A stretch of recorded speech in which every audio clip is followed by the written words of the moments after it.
Good God.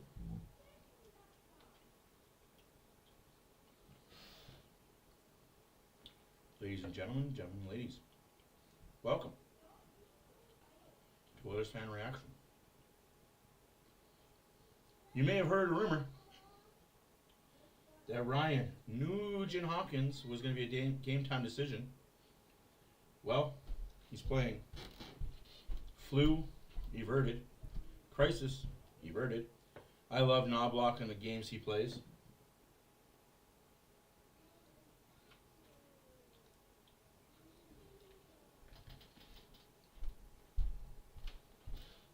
Also, Oilers are tied 1-1 in a series where they didn't win a first game till game 4. Let's put in that perspective. Oilers last year were down 3-bagel. Game 4 in Edmonton, and they finally won a game. They won the first one in Edmonton in overtime. Got a little bit hosed, but they kind of put themselves in that position. If you score on a power play and don't get scored on, that game doesn't go into overtime. You win that game outright.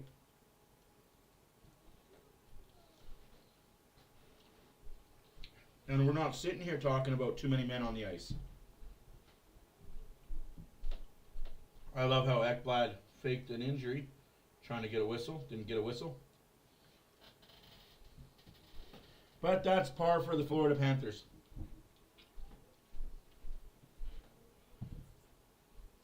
I've said this before and I'll say this again. If Sam Bennett wants to continue running Stuart Skinner, let him. Let him. Because we have a backup. Y'all don't. I trust my backup 1,000 times more than I'll trust yours. Seems to be facts. And honestly, facts don't care about your feelings. All 1,000 Florida Panther fans are going to be in attendance. Or did they up it to 5,000 since they won a cup last year? They gained 4,000 followers. Yes, I'm being a dick. I still have a feeling Oilers are winning this game. Oilers are going to win this game. They're going to win game 4. We're going to come back to Edmonton and steal the deal. And I know people hate when I say it. Well, Florida's going to take this to 7. Maybe. I don't see it, though. I honestly don't.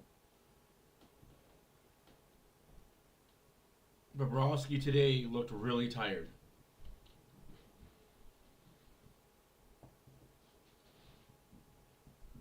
Bobrovsky in the interviews today looked really, really tired. Really tired and really beat down. So let's hope that Oilers can take advantage of that.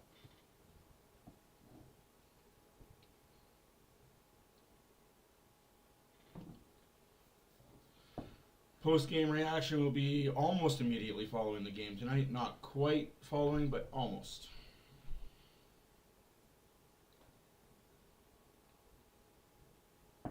I gotta get it done tonight. I got things to do tomorrow and Wednesday. Also, no game till Thursday. We get a game on Monday, 3 days off, and then game 4 on Thursday. Hey.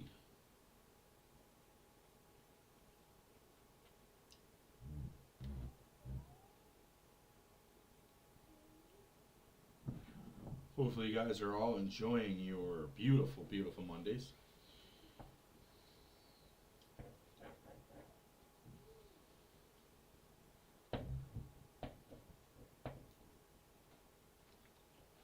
I'm just eating some wings here. That's why I'm not on screen. Nobody wants to see a man eat.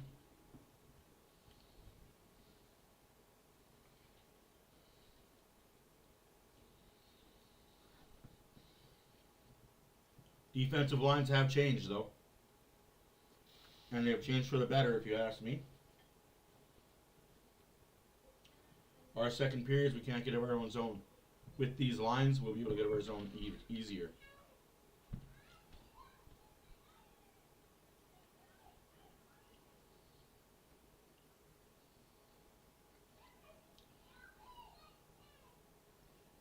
Also, as the series goes, so does the Oilers. The longer the series goes, the better they are.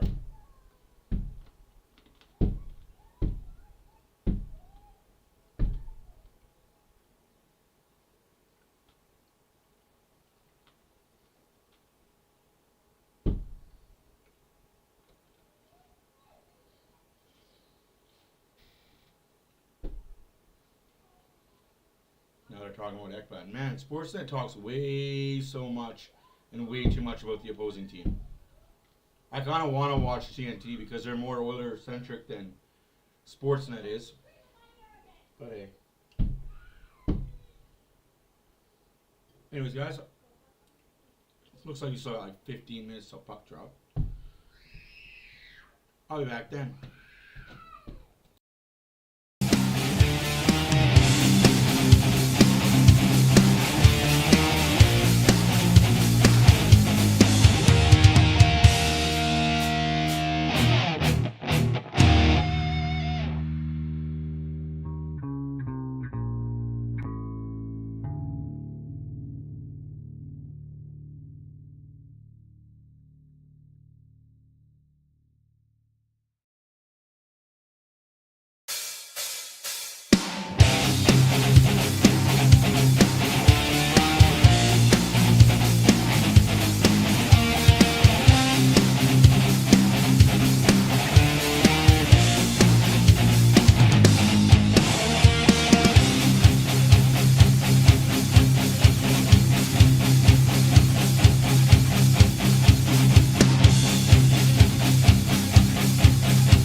Anticipation of this game. I'm almost more nervous now than I was of Game 5 against Dallas. What is anybody here going to do? This way, Canada's doing anything, so let's just go this way.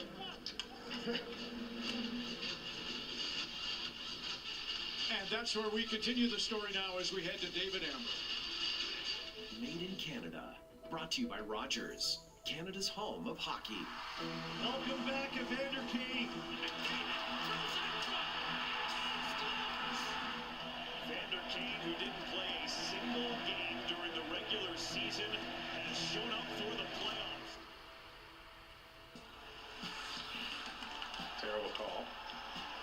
You kidding me?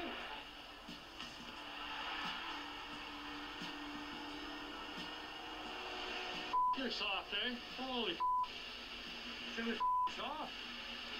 Falling around, flipping around, diving all over the place. What are you gonna do? What are you gonna do? Who the are you? So, Vander, intimidation's a big part of your game, right? Yeah. So walk us through that. Like, how important is that to get the psychological edge on the other guy? Well, that specific clip, I didn't love the call either. I thought he went down a little easy. Then he ends up scoring on the power play that, where I got the penalty, so that was a little bit of insult to injury. So, I wanted to make I agree, Valerie. it more comfortable for him, or if it can make it more comfortable for him, and just kind of let him know I was out there. He's a young kid who was trying to talk a little bit as well, but I didn't feel he could really back it up from a physicality or toughness standpoint. So, I thought, why not get in his face a little bit?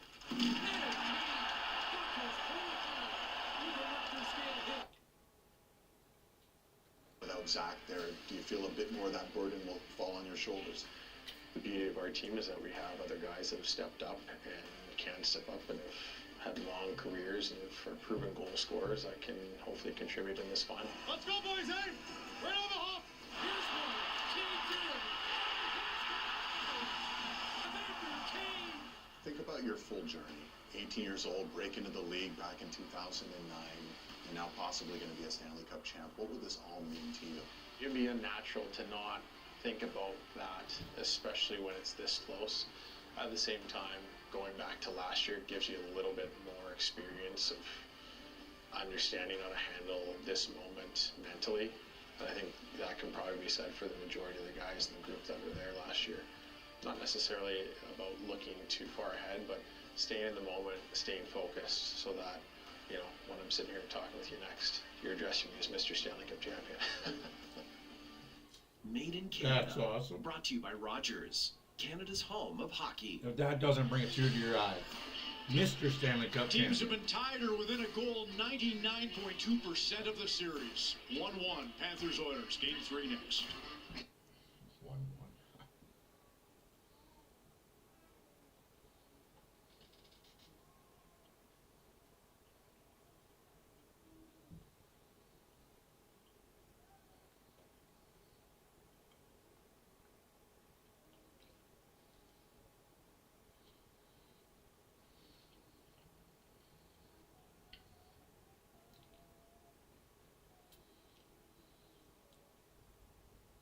Hey, Nick of the North, how you doing? Sorry I'm not on camera. I'm stuffing my face with wings right now. Nobody wants to see that, so. Gotta get my pregame meal in, eh? What was your pregame meal when you played hockey? What was that meal you had to have before every hockey game?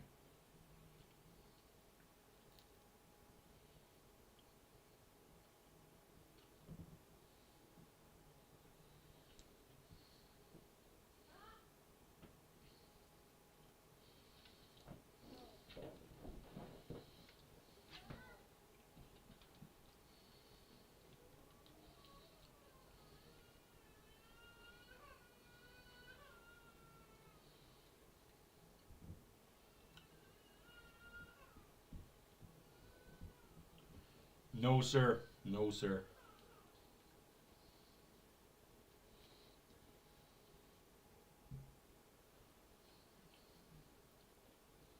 My pregame meal was really messed up. People don't know how I did it.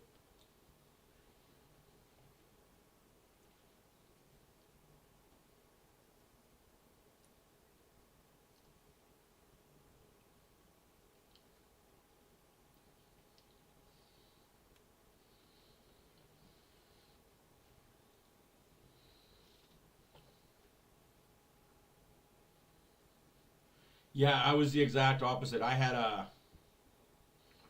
had mashed potatoes, rice, chicken, and pasta.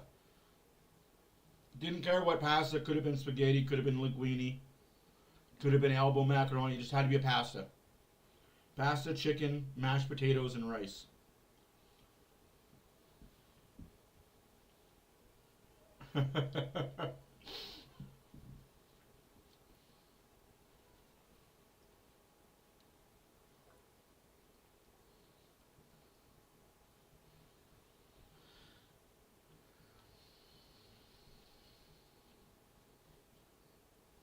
I was a bigger framed goalie, so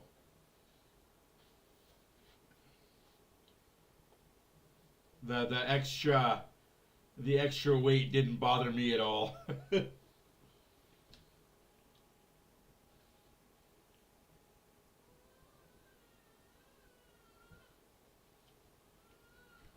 So, trick of the trade.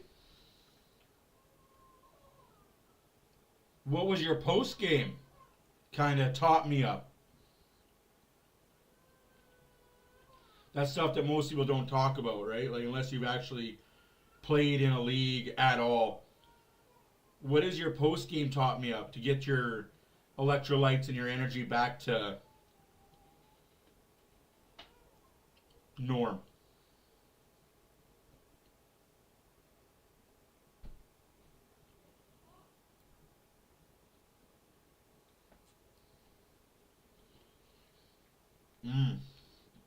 Burgers and poutine. I was a light guy. I'd go and I'd get eggs, bacon, and hash browns. That was my post game.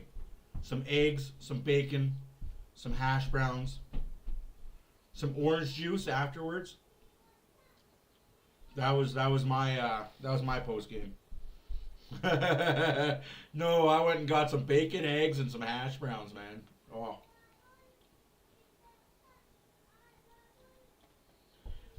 I'm a carnivore. Give me meat all day, every day, twice on Sundays. Meat and potatoes. If I could eat steak every day for the rest of my life, boy howdy would I.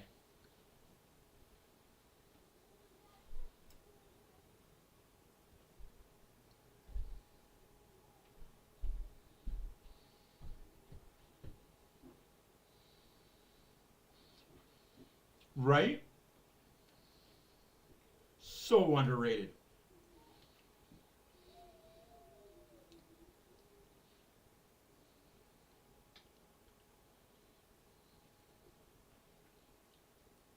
Sometimes you don't want that big meal, right? Sometimes you just want something that's a filler for before bed.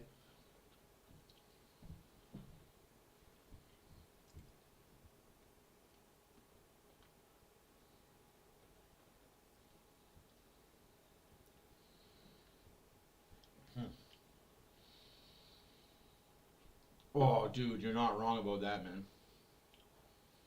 Not wrong about that at all.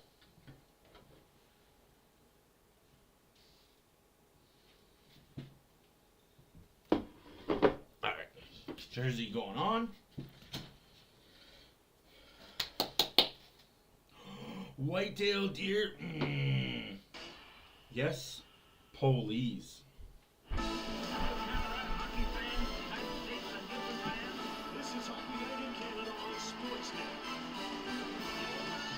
Hi friends, how's it going? My name is Matt for OilersFanReaction. Hopefully you guys are enjoying your Monday. Hopefully you guys had a great weekend after that disappointing loss. But we can't talk about it because then we're just whining about the officiating. Anywho's, Oilers got to be better on the power play. Oilers have to be better in second periods clearing the fucking puck. That's all there is to it. Clear the puck in the second period, you're going to win this game. Panthers can't hang with you in the first or third. Facts on facts on facts, Jack. Sorry to be that guy, but they can't hang with you.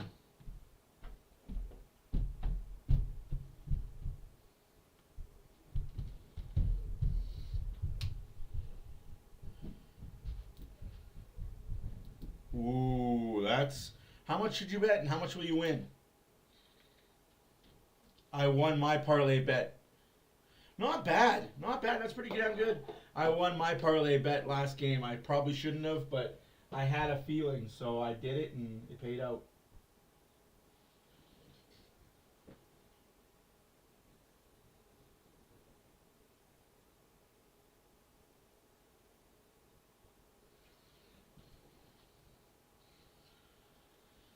We still got 10 minutes before puck drop. Holy crap.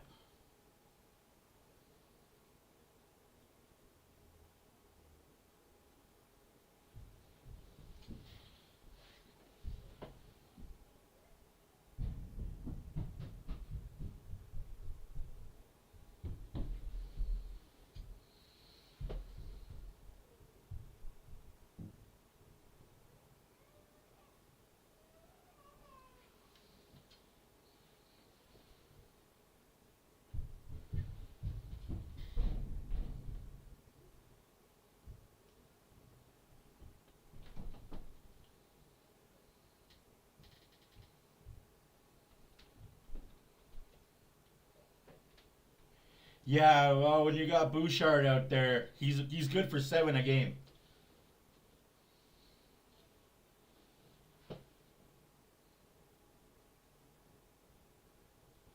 First bet I made all year, and I won on it. So that I'm done. I'm 1-0. I'm 1-0. I retire. Yeah, Nuge is playing tonight, despite Coach Knobloch saying that he might not. I called his bluff. Oh, I have to figure out this summer how to make us a business page. I was talking to a buddy of mine, and he said, why don't you create a business account? Like get a business license. License OilersFanReaction as a business.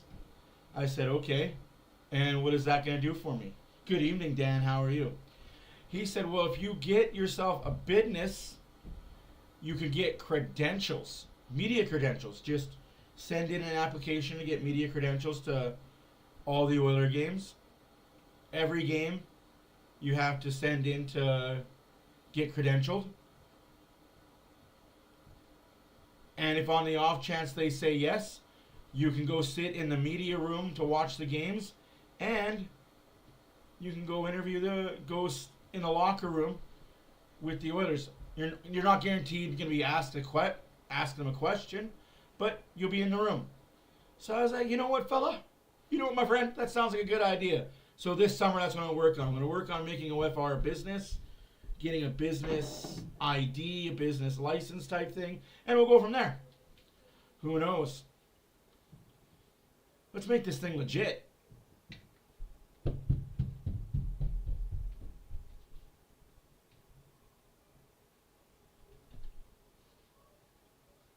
Kind of excited for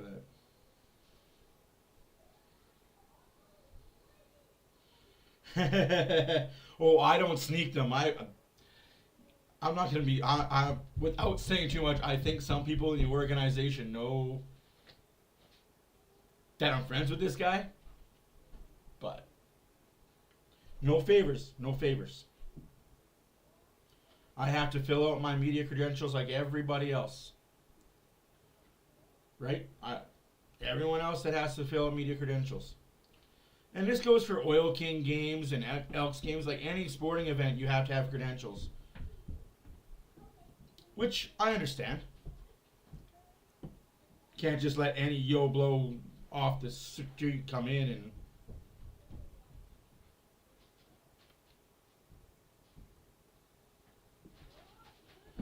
I will never, ever be able to challenge that guy for a jersey collection. Unless I start going through China and getting third-party jerseys, which $35, $40 a jersey doesn't sound too bad. Business credit card? Business account? Don't mind if I do, not too shabby.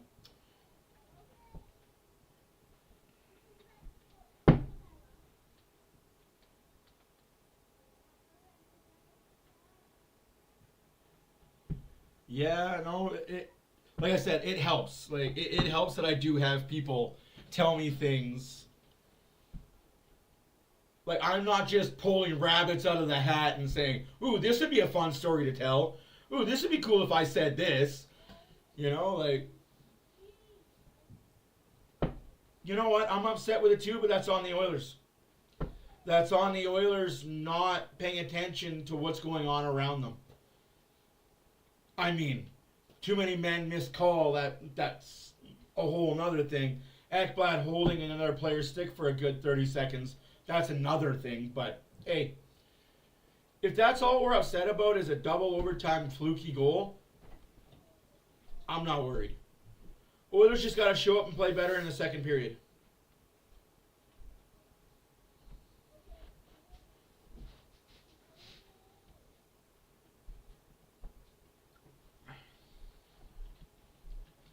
How cool is that, though, that Jeff Skinner finally gets a jersey with a patch on it saying Stanley Cup playoff. Stanley Cup patch. Jeff Skinner will have that jersey in his collection for the entirety of his life. That's pretty damn cool.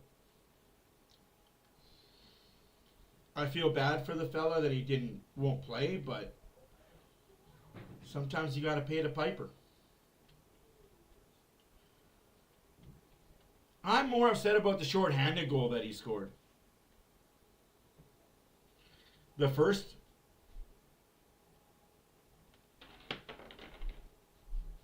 Oh, absolutely. I'm not worried if that's... And honestly, they started turning it around when they started playing dirty. If that's how Florida has to play to win, I'm not worried. Because eventually we're going to get officiating that says, all right, enough of this shit. Like, enough is enough. Oh, absolutely.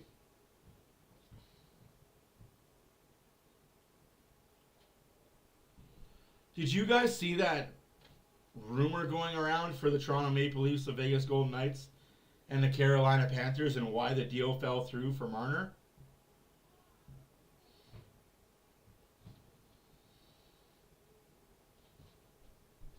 Yeah, no, absolutely. I laughed that Vegas said no. Of course Vegas was saying no. They would have to give up 2 or 3 of their star players for one Marner. No tanks.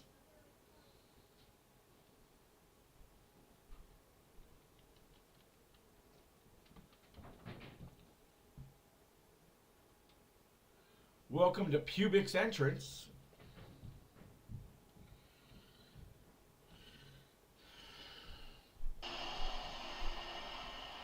Yeah, that building isn't anywhere near as loud as Oilers. So, the proposal was, get this, going to Vegas, Mitch Marner. Going to Toronto, Mikko Rantanen.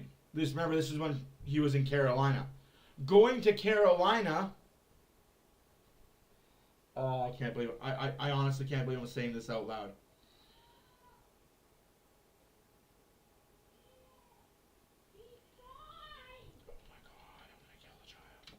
I can't believe I'm saying this out loud. Going to Carolina. $10 million in cap space from Vegas. Hurdle, Barbashev, and Carlson. 2 of the 3 were leaving. Those are the 3 names. Hurtle, Barbashev, and Carlson. And $10 million going to Carolina.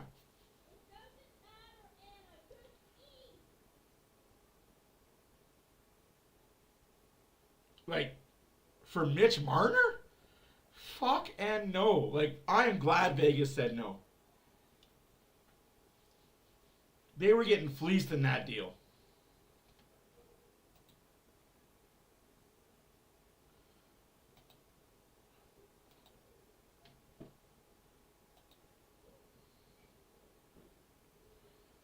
What a joke of a freaking towel. Yeah, we see the Carolina logo. We see the Lightning logo.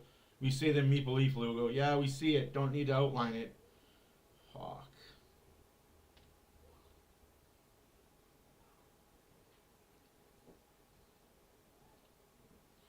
Don't you worry, you little rats. You're not winning this series.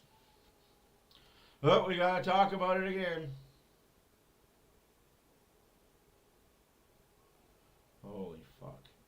I hate this fucking Florida team with a passion. Please welcome Grammy Award-winning global music mogul, DJ Khaled. Really? Panthers, put your hands in the sky like this. Everybody stand up and wave your tails. Make some noise for the Florida Panthers. This is Game 3. That's right, Game 3. Stanley Cup Finals.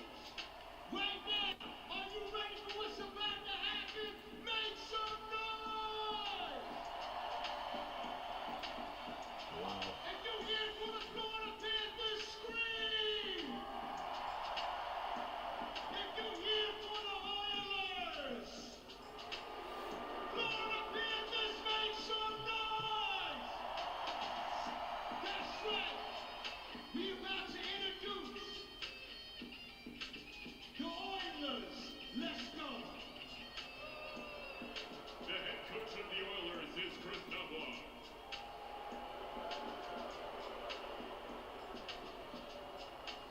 At forward, in his 20th season, number 90, Corey Perry.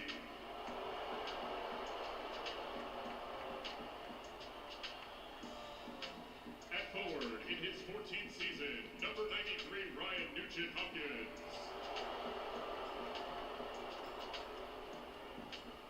On defense, in his 14th season, number 14, Matthias Eckel. At forward, in his 10th season, number 97, Connor McDavid. Go ahead and boom. On defense, in his 6th season, number 2, Evan Bouchard. It's still not as loud as Edmonton. And in goal, in his 5th season, number 74, Stuart Skinner. All right! Are you ready? Everybody stand up and salute the defending champion! Make some noise for the Florida Panthers! Another one! Let's go! We the best! And I mean that! The head coach of your Panthers is Paul Murray. At forward, in his 12th season, number 16, Alexander Barca. On defense, in his 11th season, number 5, Aaron Ekblad. On defense, in his 8th season, number 42, Gustav Forsling. And there's no At forward, in his 6th season, number 23, Carter Hagee.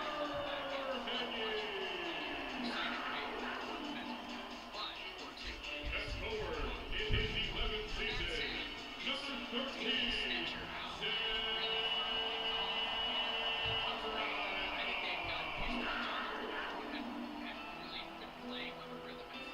and in goal tonight, in his 15th season, Hey, what's going on, buddy? 72, Sergei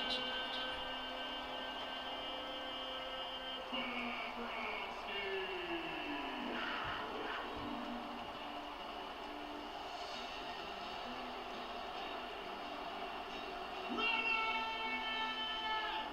Game 3 starts right now! Another one! Woo!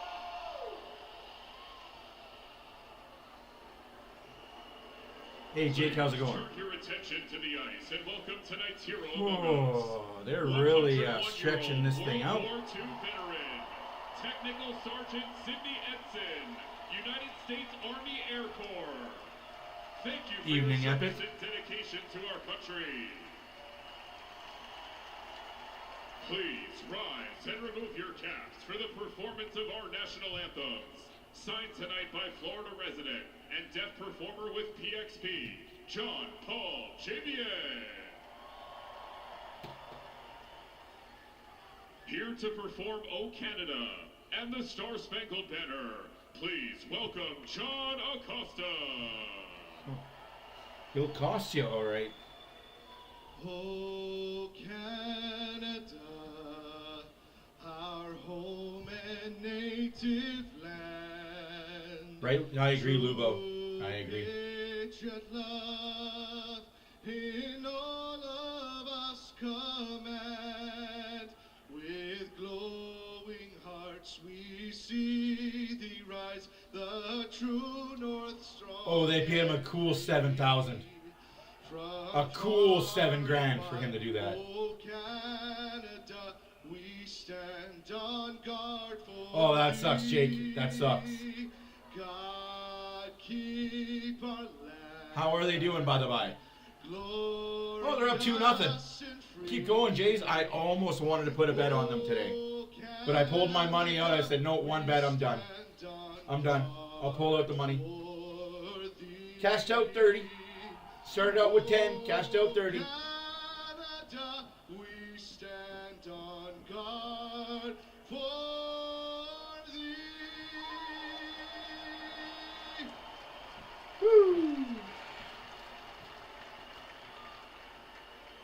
Oh, say, can you see by the dawn's early light what so proudly we hail at the twilight's last gleaming, whose broad stripes and bright stars through the perilous fight o'er the Yeah, I don't bet aggressively. I don't have that kind of fuck you money to do that yet. Yeah, they've looked pretty good. They looked really good against Minnesota last series.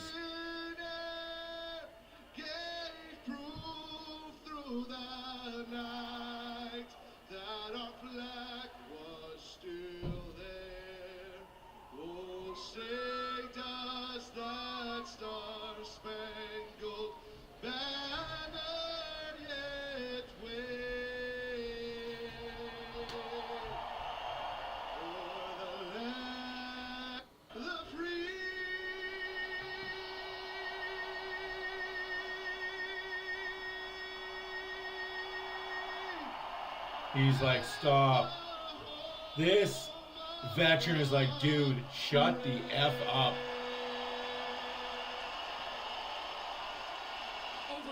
Absolutely, man. Absolutely. Both teams now 3 wins away from the ultimate prize. Game 3 of the Stanley Cup Final. From Sunrise. Stuart Skinner made Sunrise, 37 Florida. his second highest of the postseason, and he's won 3 of his last 4 on the road. Sergei Bobrovsky stopped 42 of 46 for the second consecutive game. Allowed 8 goals in 5 games against Carolina, 8 in games 1 and 2 in Edmonton. Graybeard's the story of game 2. 40-year-old Corey Perry scored the latest game-tie goal in Stanley Cup Final history, while 37-year-old Brad Marchand had 2, including the overtime winner. And now, a best of 5, game 3 here at Emirates Bank Arena. And it is McDavid, Perry, and Nugent Hopkins. And Greg, that was the big question going in. Will Nugent Hopkins be available for game 3? Carried away, Nugent Hopkins will play back to the line. It's Bouchard through traffic, and that sticks to Already one shot for the Bouch. If you bet on the shots for Bouchard tonight, he might pay. With bodies in front, and there's a good start. You know, we've had some early goals in this series so far, 1 for each team, and this is just a straight play, no hesitation by Evan Bouchard, inside position for Perry, and that's a really important rebound control there for Sergei Bobrovsky to start things off. Leon Draisaitl scored at minute 6 of game 1. Sam Bennett 2:07 into game 2. Perry to take this draw after McDavid was waived and will come back into the Oilers zone, and Echo plays it across for Bouchard. So that is the one pair that stays in place. Here's McDavid stumbling as he gets it across. Period drive. That's off the blocker. Stumbling. He was fucking tripped. That was not a stumble. That was a trip. We're already starting with Wes McCauley being Wes McCauley. Able to make the play across as he battles Barkov, does a little spinorama there around Ekblad, and that one's a rolling one. That's a fucking trip, though. Like, come on, ref. That's a trip in the skates. All day, every day, that's a trip in the skates. Fucking Wes, man. Early best save. And Draisaitl gets tossed out for the second time in a minute. Made his presence felt to face off deep in the Florida zone. Lundell won it. Holy fuck. Short-handed goal in game number 2 before he scored that winner. And goes after Skinner there with a tap onto the club, which will get some early attention. So no surprise that the 37-year-old and the 40-year-old are already getting talked about the first minute. Yeah, and you mentioned too, and I know Elliot was talking about. I'm sorry, but didn't the Oilers get a penalty for that in the first period last game, where a guy just kind of tripped over a stick? I'm just saying. Speculated he might have been with Bouchard instead with Klingberg, so it's been Klingberg and Wallen that have played quite well together, but we'll see if this one stays together long in this one. Lundell off the face-off, hit behind the net, trying to throw it in front. Marchand scores! He's got another! And it's another! You don't call a penalty, it ends up in a goal the other way. What a fucking joke.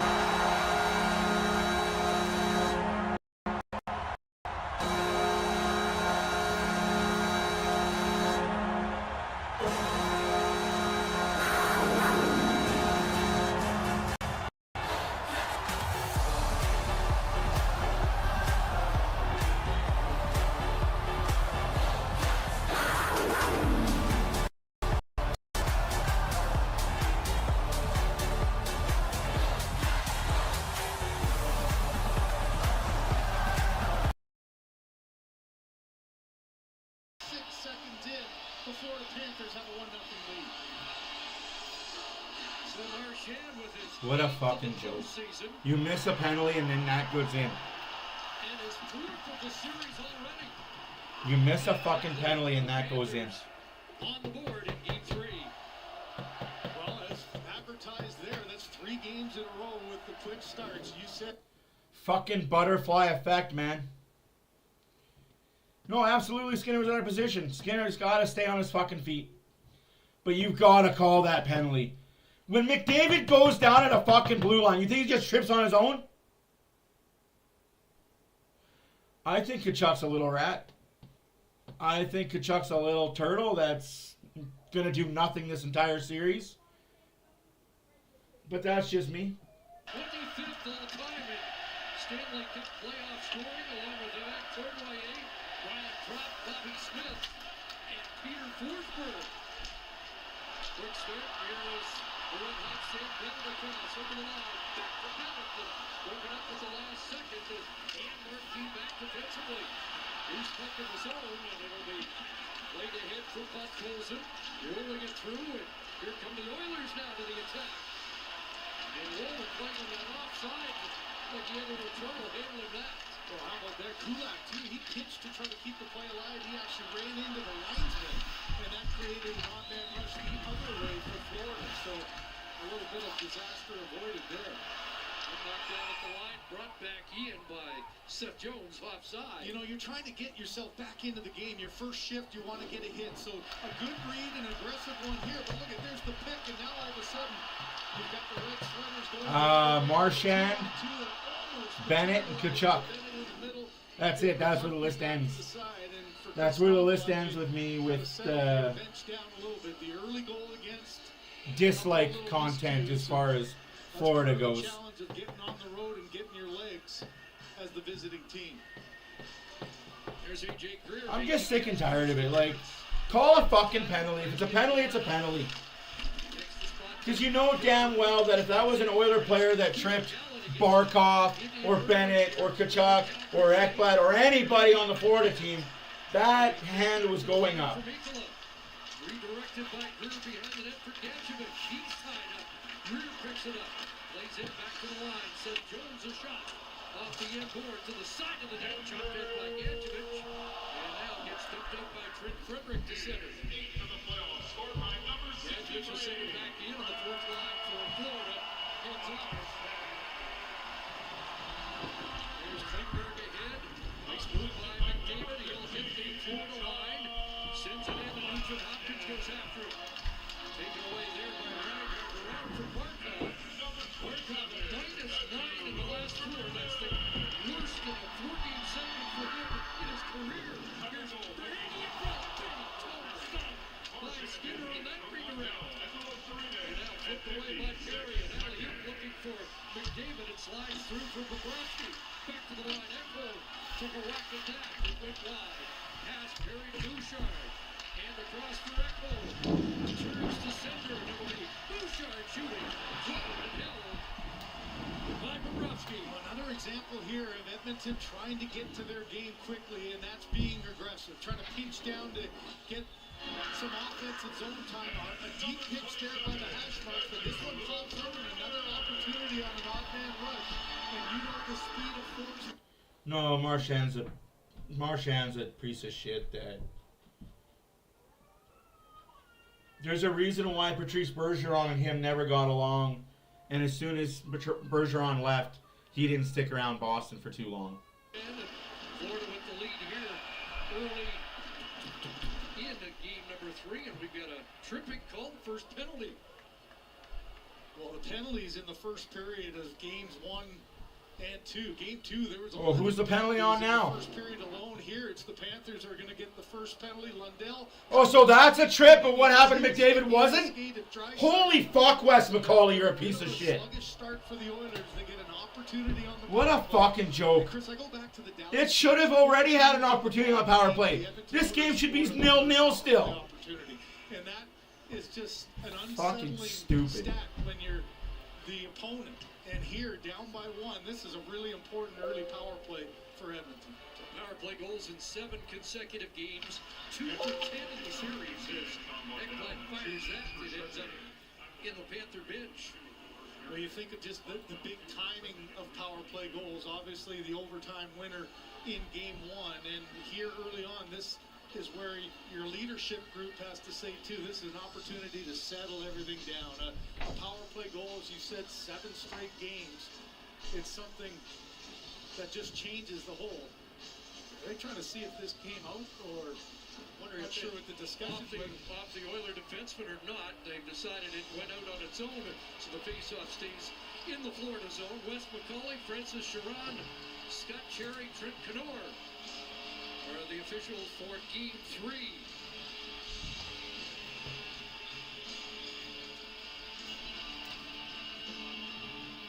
Draisaitl on the draw, he'll win it back. It's Evan Bouchard at the line. McDavid on this right flank, trying to center, denied by Forsman, who had a strong game 2 defensively. McDavid lets that one go into the corner for Draisaitl, back up top. Bouchard, McDavid, looking for his first power play goal of the playoffs. Shoot that fucking puck, Marcus. Just shoot the fucking puck. You're down by the fucking goal line. Shoot the fucking puck.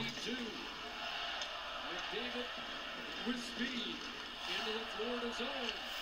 In deep against Mikula. Back it comes to Draisaitl.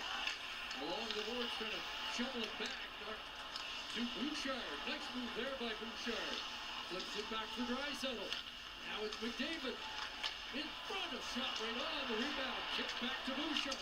Fires, change direction. Loose in front of it. Knocked away from the front of the net. Just in the nick of time. 56 seconds left to go in the power play for the Oilers. 1-0 Florida. Shots are 6-3 for Edmonton. And Hopkins takes a shot, misses the net. Fucking get this kid off the power play. Here's Nugent Hopkins across. Gets it back. Gives it to Bouchard. Looking dangerous in that shot. Jones up onto the screen.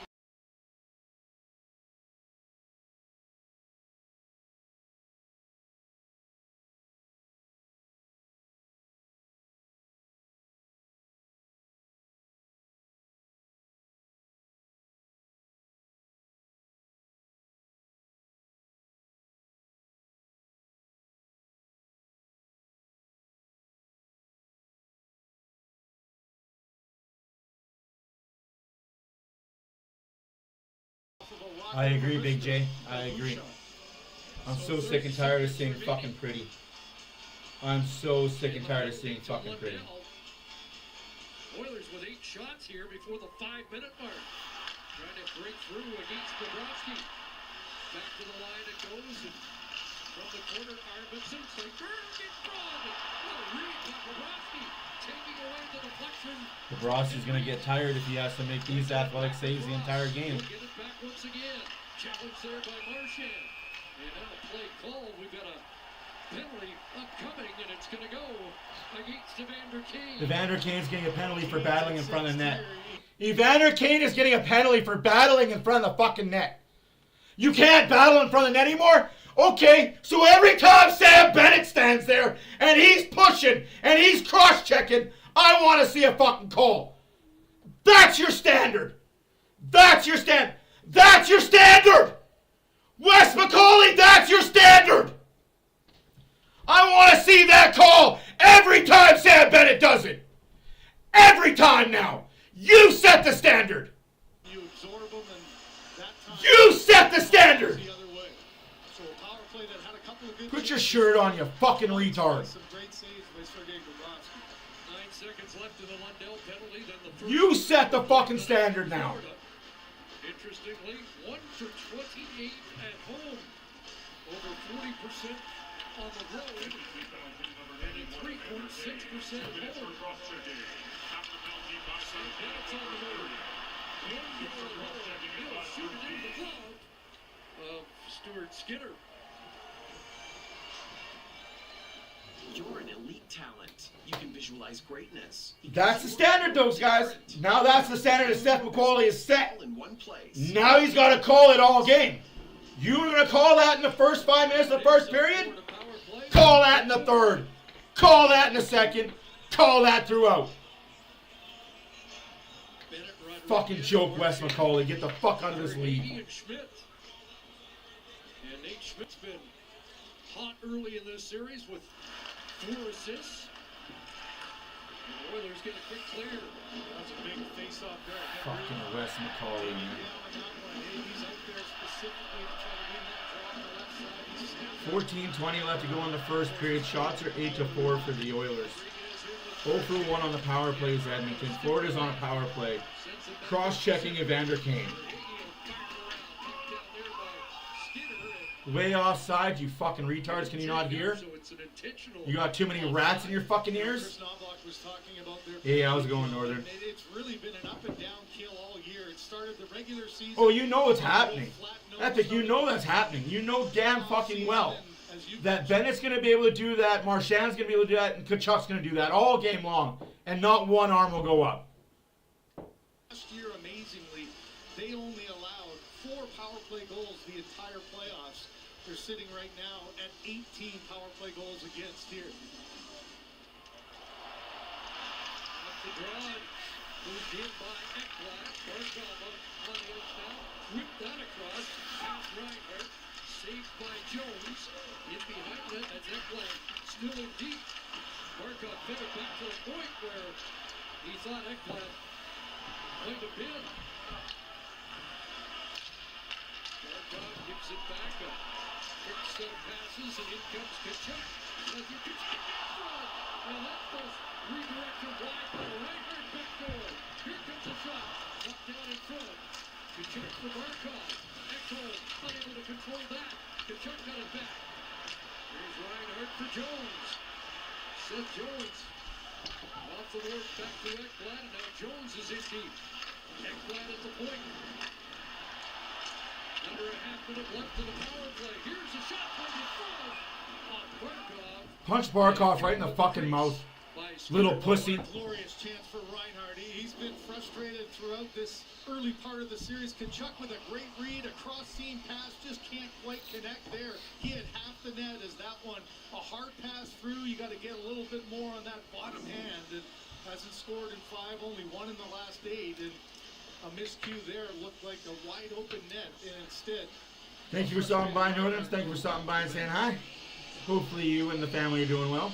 Consider last year 27 power play goals, 4 in the playoffs. It's been a different kind of postseason for Sam Reinhardt. draw back to Stuart Skinner. 21 seconds left to go in the power play. In the penalty to Kane. 13:30 left to go in the first period. 1-0 Florida on a Brad Marchand goal that shouldn't have been, but it is what it is. And we've got nothing left to say but to cry about it, right? Shooting, kicked away, and Kulak with the clear. Marchand, the oldest player now to score the first 3 games of a Stanley Cup final. Greg Mahovlich did it as a 35-year-old in 1973, but Marchand at 37 doing it. Back to Kulak, and now Draisaitl works his way out, and then it goes to McDavid. He was cut off there by Mikkola. Mikkola looks at once, and missed Bennett with a pass. That's an icing call against the Panthers. Sometimes it pays to be a bad fan. Every game is your game. You bet with Sports Interaction. How does a 16-year-old Oh, I agree. These becoming a pro it's both ways. Like the rest of this entire series have been fucking garbage both ways. And that's my thing. These are the best 4 refs you have in the NHL. It should be your best refs reffing in the final. And these are them? These are your 4 best refs in this fucking league. These guys. Not fucking good enough. Will take over for Florida. He gets Schultz there. He got rid of the puck at center. And Klingberg off the glove but forwards him back in. David on the ice on a 17-point streak. Leon Draisaitl scored an 8. That's a penalty. That's a penalty. That's a penalty. That's another penalty. And it's Kane again. Are you fucking kidding me right now? Wes McCauley, what are you doing, my friend? And the one thing that Chris Knobloch was saying, he didn't mind the... I'm out, guys. I'm gonna just shut up the rest of the game. It's the stick fouls you've got to avoid up into the face. He puts his own stick up there! I'm sorry, but Marchand bumps his stick up. His stick was nowhere near his face, and Marchand, for no reason, pushes his stick up. That's fucking insane! McCauley, get the fuck out of the NHL, man!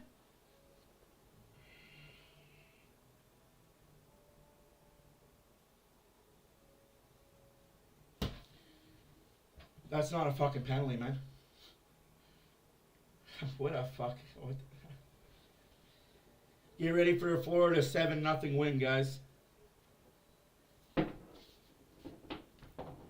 These are the best 4 guys in the fucking league, apparently.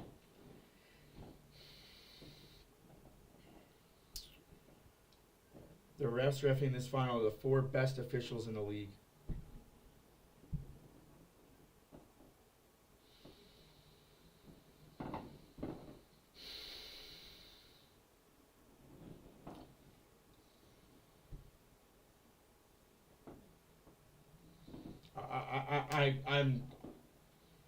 I don't know, man. I'm trying so hard.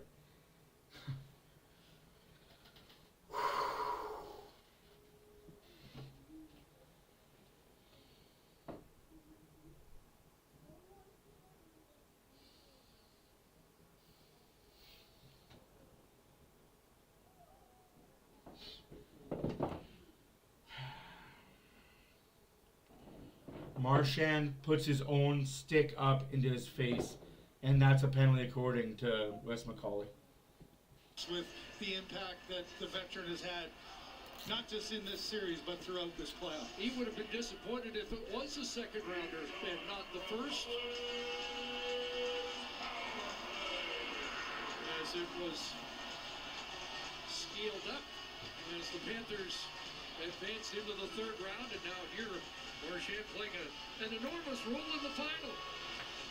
And back to the power play goes Florida. With Keane in the box. Reinhardt to take the draw, but it's won by Henry. Comes it into the far corner. Bouchard is playing a bigger role on the penalty kill for Edmonton.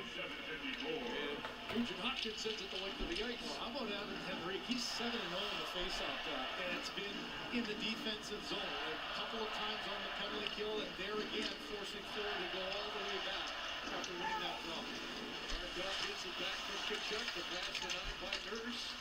Reinhardt spins. Yeah, you're not wrong, but hey, this is the best rest the NHL has. Away from Janmark, Jones down low. Kachuk behind the net. Yeah, that one jumped the stick, and Janmark able to work it out. Janmark, the Oiler who scored the lone goal in their last Stanley Cup playoff visit here. The 2-1 loss in Game 7. Flip to the far side for Kachuk. Sent in deep for Barkov. He's hit by Nurse. It comes to Janmark. Unable to get control of it to clear. Janmark knocked Kachuk off balance. Sent the line. It's held in by Jones. Here's Aaron Ekblad. In deep. Reinhardt behind the net. Sends it around for Kachuk. Off the boards and fires. Skinner stops that. Ekblad in deep once again. Back up top off the skate of Reinhardt. Good play to keep that alive for Sam Reinhardt. Connor Brown working at 3 with Kulak, and it'll get cleared by Janmark. The Oilers dodged the bullet there. That's twice Janmark on that last 27 seconds left to go in Florida's second power play. 10.5 left to go in the first period. Shots are 7-9 for the Oilers. 1-0 Florida. Get a fresh change. David now out on the penalty kill. Takes it away. Maybe an odd man rush here.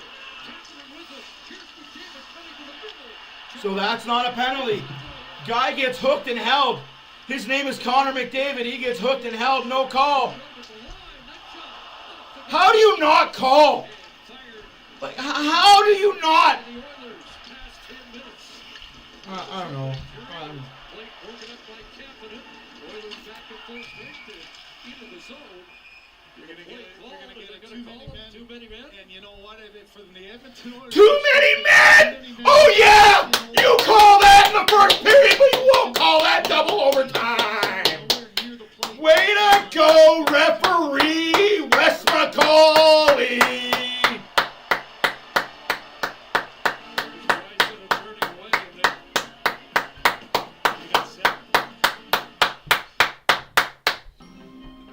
Might as well give him the fucking cup! That's what you want, right, Gary? Holy fuck. McDavid gets held. Going into the zone with the puck. We see nothing.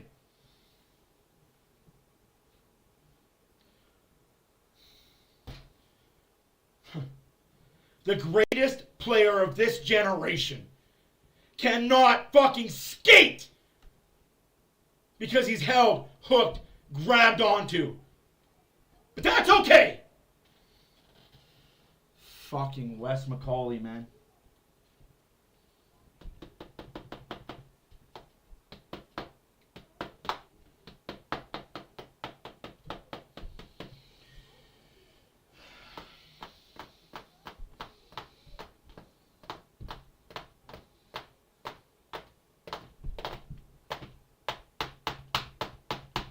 I don't know, man.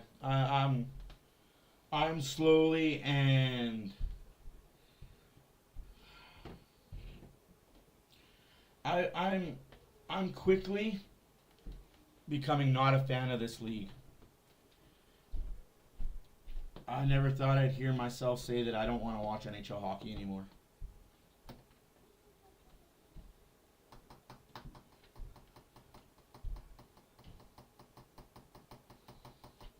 I'm at that point where I'm just done with the NHL. Until Gary Bettman leaves, I might be done watching NHL hockey.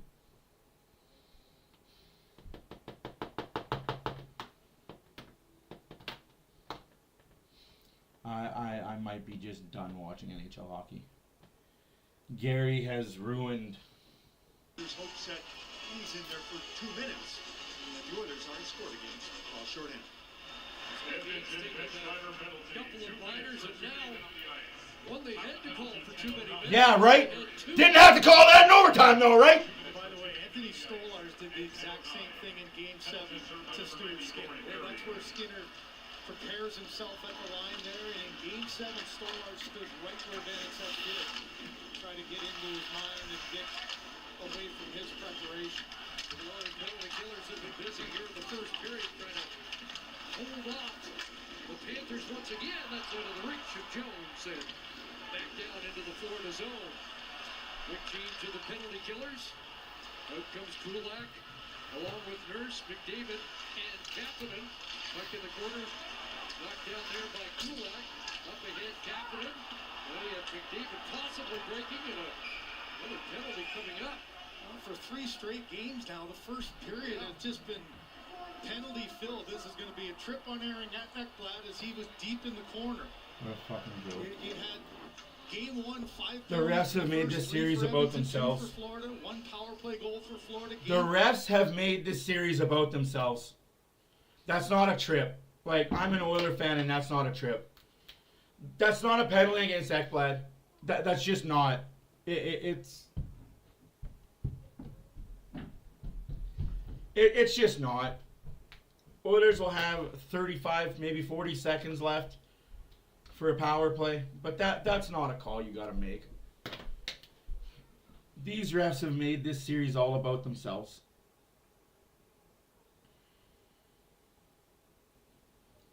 It's fucking pathetic.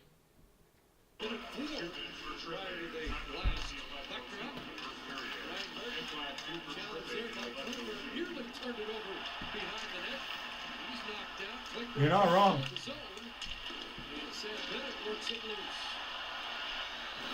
Like, it's almost like they have to get their penalties in.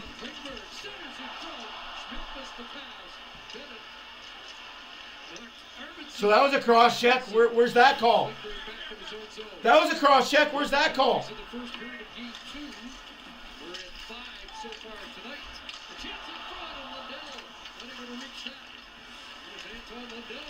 Trying to come out in front. Back to the line. Forsling shot. It's blocked by McDavid. And he'll flip it away to center. McDavid and Draisaitl together now. With 10 seconds remaining in the penalty to Perry. Nice move by Lundell. Retired. And Draisaitl comes back to take it away. Bouchard gets scored. Stopped up for a moment. Draisaitl had stumbled, but now gets into the play. Over the line with McDavid. Bouchard down with Hoffman. Fired it off the glove with Bobrovsky. And Florida clears as Edmonton now on their... Yeah, I saw the replay. I didn't realize he stretched his foot out that long. You're right, though, Lubo. I just thought he went in to make the hit and just kind of got there.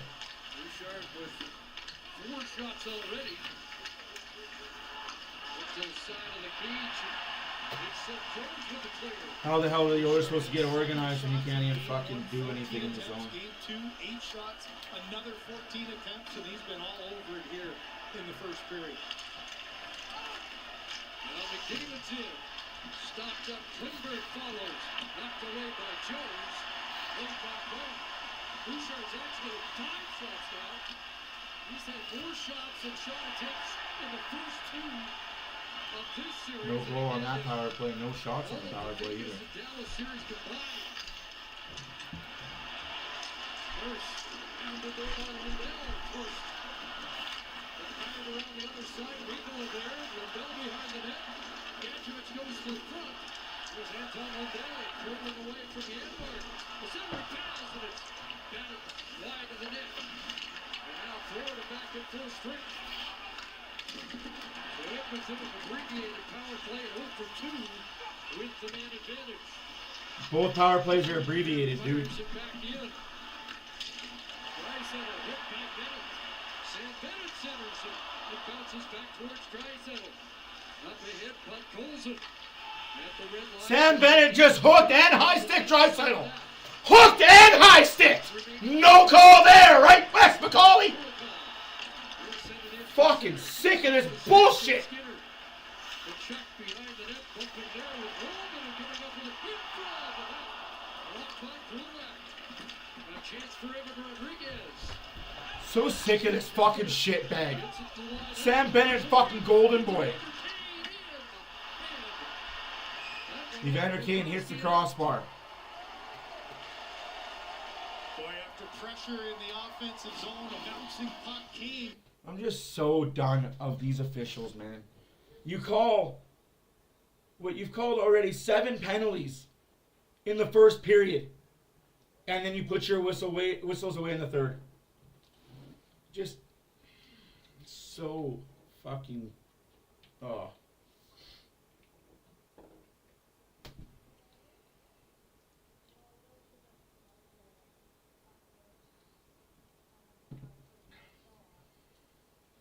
I don't know, man. I've never seen officiating this bad in a playoffs. I've never seen officiating this bad in a finals. Like, the finals is the place where you're supposed to see the best hockey. The best officiating. Like...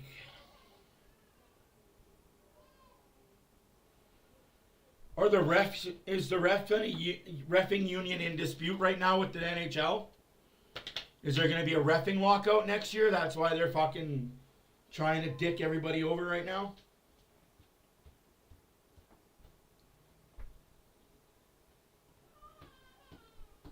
Fuck's sakes, man.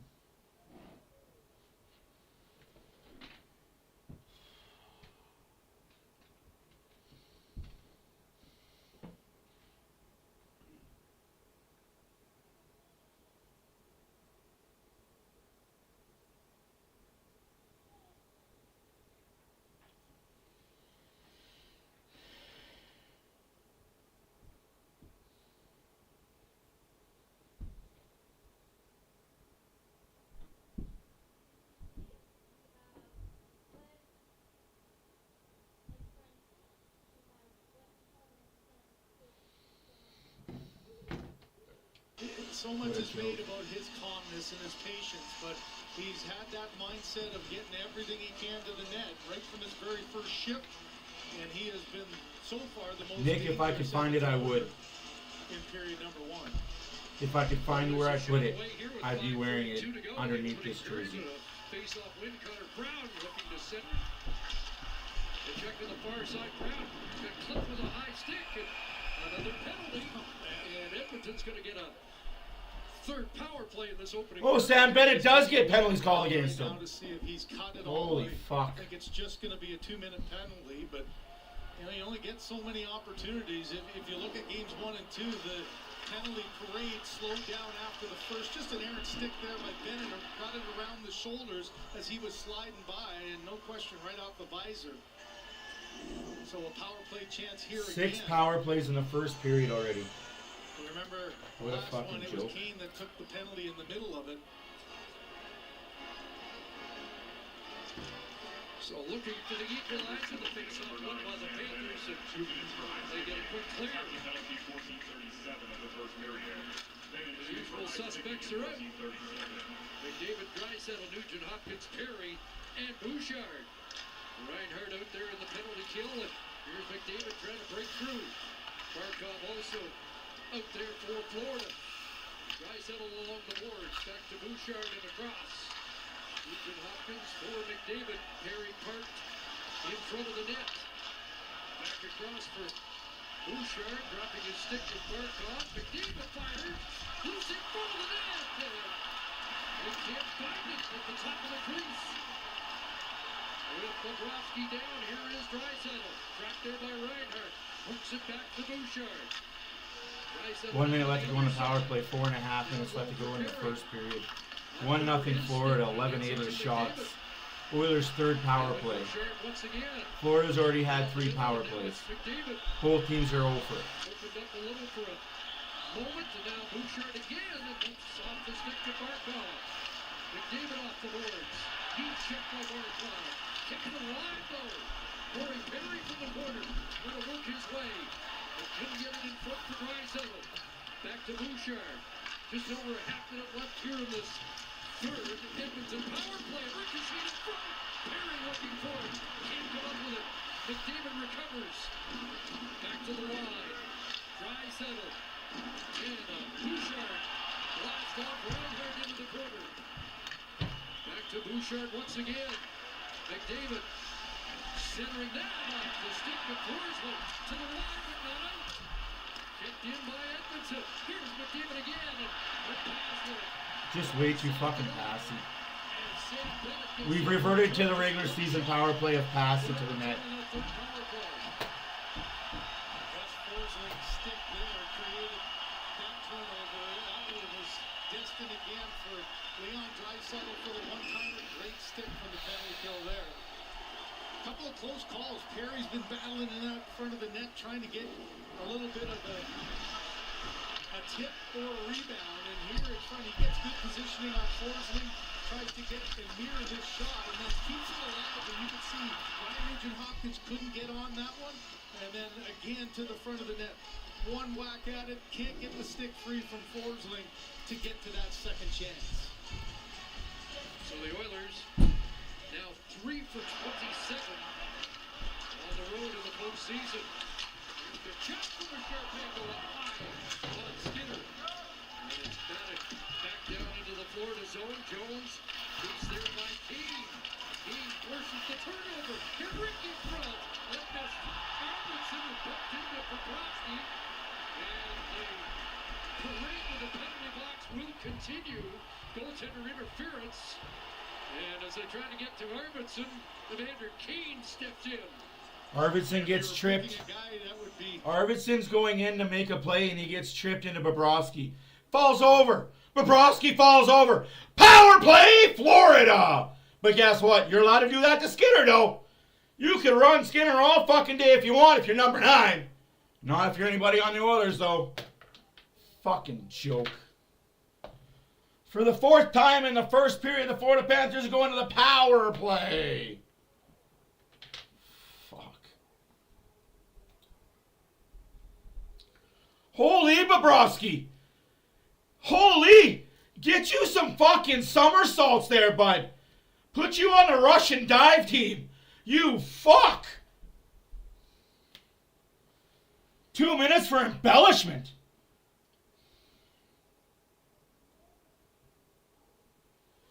Fucking floppy fucking fish.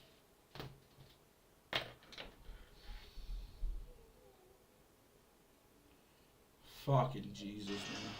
Power plays so far. Goalie interference. Goal scored at even strength in the first minute by Marchand. Big shot that plugs into the corner. Verhage to Rodriguez to Schmidt. Back to Carter Verhage now. Rodriguez. Second unit to start for Paul Maurice. That's off Henry. Bennett puts it back to Verhage, and that shot blocked by Echo. Schmidt for Bennett. And again in the slot, Rodriguez. Verhage scores. Just give him the fucking cup. Just give him the fucking cup.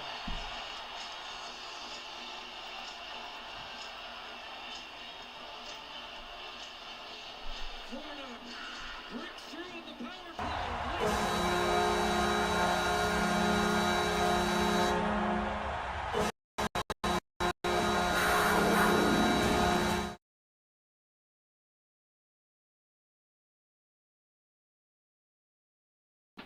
Just give him the cup, guys. Just give him the fucking cup. That's what you want, right, Gary? You wanted his hand forward to the cup. I'm going to be silent for the rest of the game. I'm done. I'm done, guys. I got nothing nice to say. Enjoy the game. I got nothing nice to say anymore. I'm done. And it's a 2-game Florida lead. And a 2-goal lead. For a minute 17 in game 1.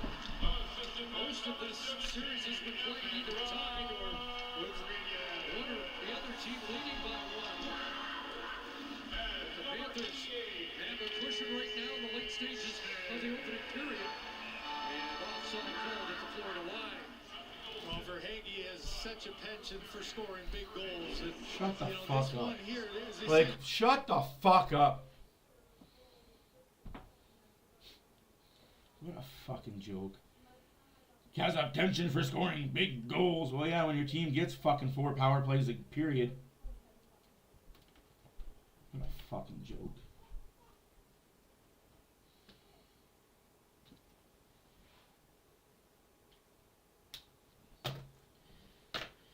Gary Bettman, I hope you fucking retire.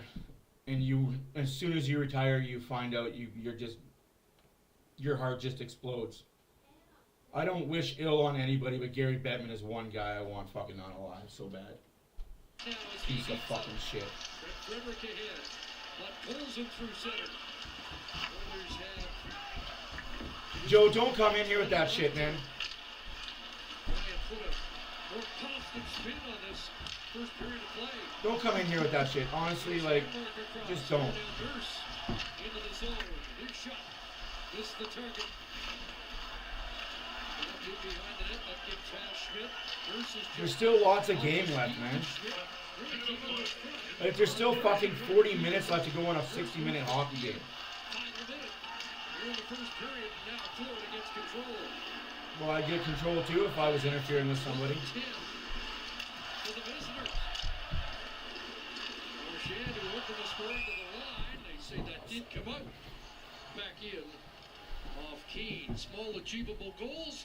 The uncomfortably funny series that you've been waiting for. All episodes available. I'm sorry, don't come in here and be negative, man. Like, that's just not needed. Like, I get that you're a very negative like I said, I don't understand. I will never understand. But, like, sometimes it's best just to keep comments to yourself. Spending this entire period, you had your chances on the power play, couldn't connect, and now a power play goal against puts you down by 2. And right back there. Echo has his stick shattered. Off Listerine and out. Exactly. Still 2 periods left, man. Don't be down and out. Oilers have come back from 2 goals down already this series. Wrapped around there by Jones off the skate to that home. Water Brown fighting for it, but Florida's out. Listerine playing it in. Skinner up to play back. As the clock reigns and the fans salute the home side, who will hit. I'm out, guys. Enjoy the intermission. I'll see you guys whenever. I'm just so fucking sick of this reffing situation. Hopefully next year we don't have this where it's such bad officiating that we know beforehand we're going to get dicked. Fucking...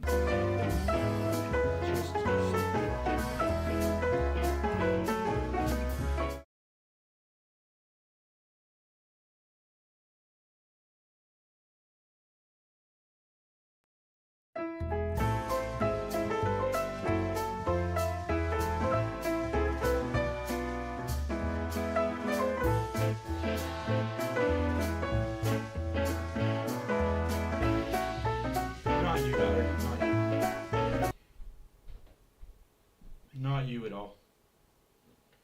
It's the people that come in here and just watch all stream and then say something stupid negative all the time.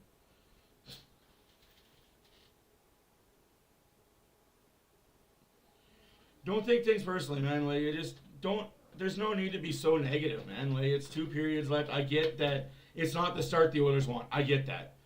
But what more can you do when McDavid gets tripped and there's no fucking call? And then there's a cross check. That's not a cross check that gets called. And then 3 or 4 other things get missed. And then it's just a parade after parade after parade. For 15 minutes of that period, there was a penalty in all of the 15 minutes. For 15 minutes of that period, there was a guy in the penalty box. For 15 straight minutes, there was a guy in the penalty box. From minute 3:22 of the first period to minute 17:50 of the first period, there was somebody in the fucking penalty box. Fucking refs gotta do better, man.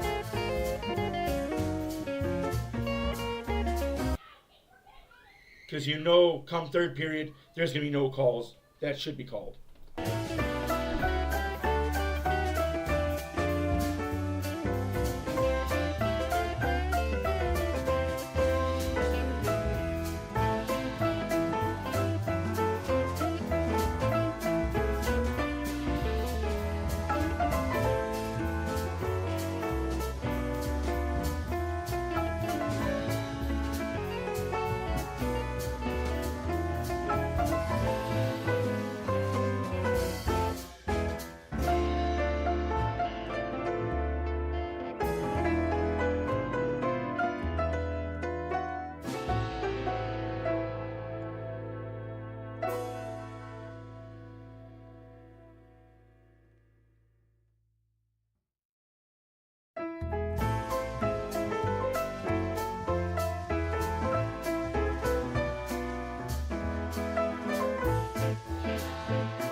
What a fucking joke.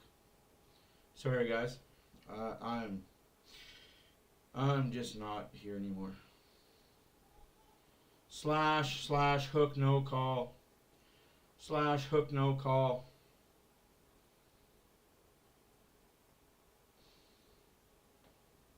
No, I'm done with it, guys. I'm gonna be 100% honest. This might be my last stream. Not feeling it anymore. I said I'd do this as long as I was having fun, and I'm no longer having fun.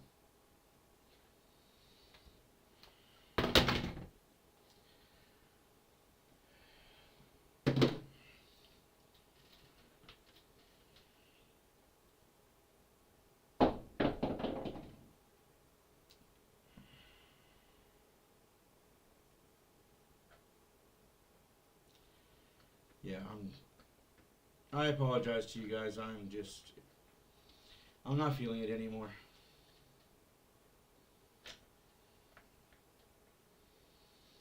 Dry saddle gets tripped, no call. I'm done, man. Whatever.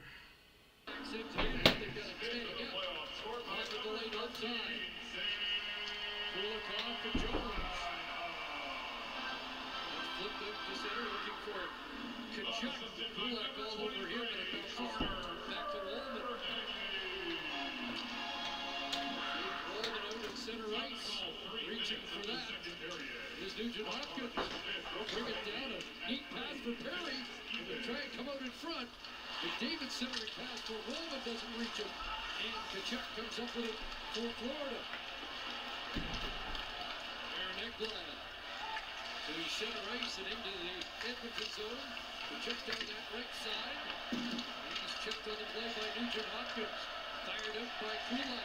No, this isn't hockey related, Nick. Now Wallman on it.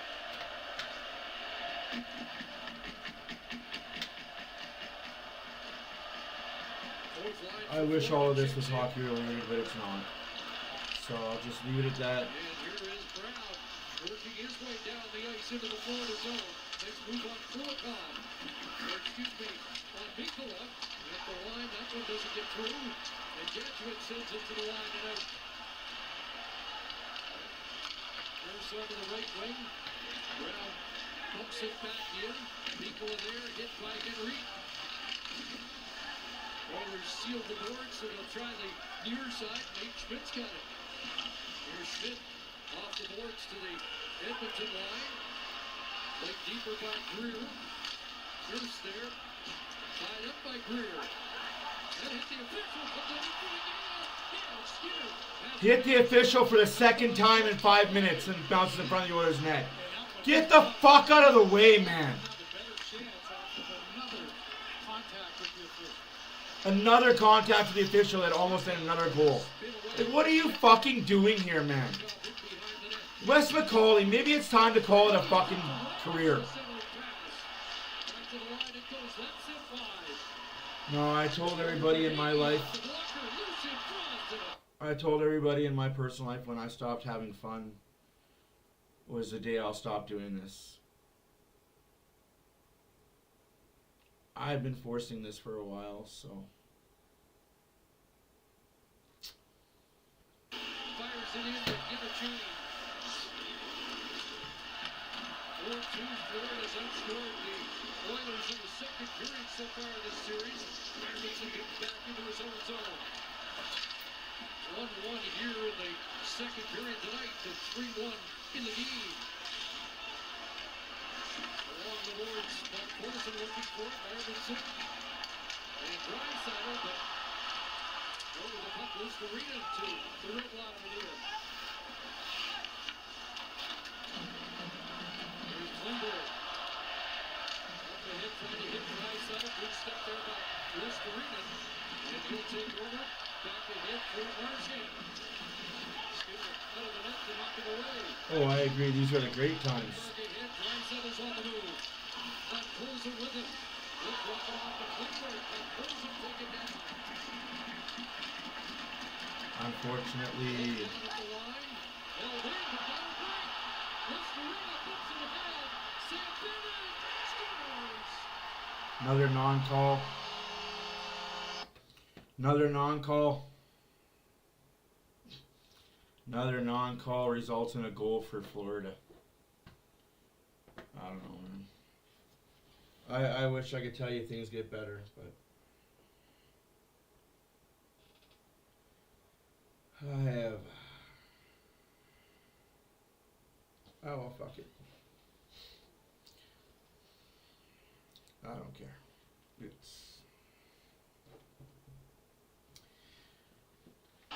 Enjoy the game, guys. Stick on the Florida Panthers. Just his second game on goal on home ice. But a big one there is the momentum change. The Oilers get what they wanted early on, the power play goal to get back in this game, but 2 quick goals give the Florida Panthers the 3-goal lead. Bennett's got 5 in 4. He has 8 in the last 8 games.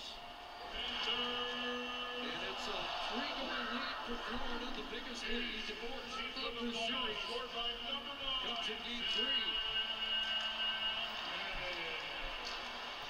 So the Oilers who have orchestrated 7 comebacks this year have a big one ahead of them here. And David Hunt along the boards. Nuka Hunt is trying to follow up. Verhage hands it away, and now it's sent down into Edmonton territory. Matthias Ekholm up on the right side, the Oilers through center. McDavid over the line, looking for Perry. That doesn't work. Back the other way, Gadjevich with the shooter. Bennett for Listerine at 7:26.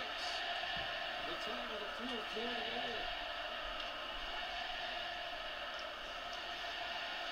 Big Roman from the sidestep. Gadjevich but turned it over. And fired high.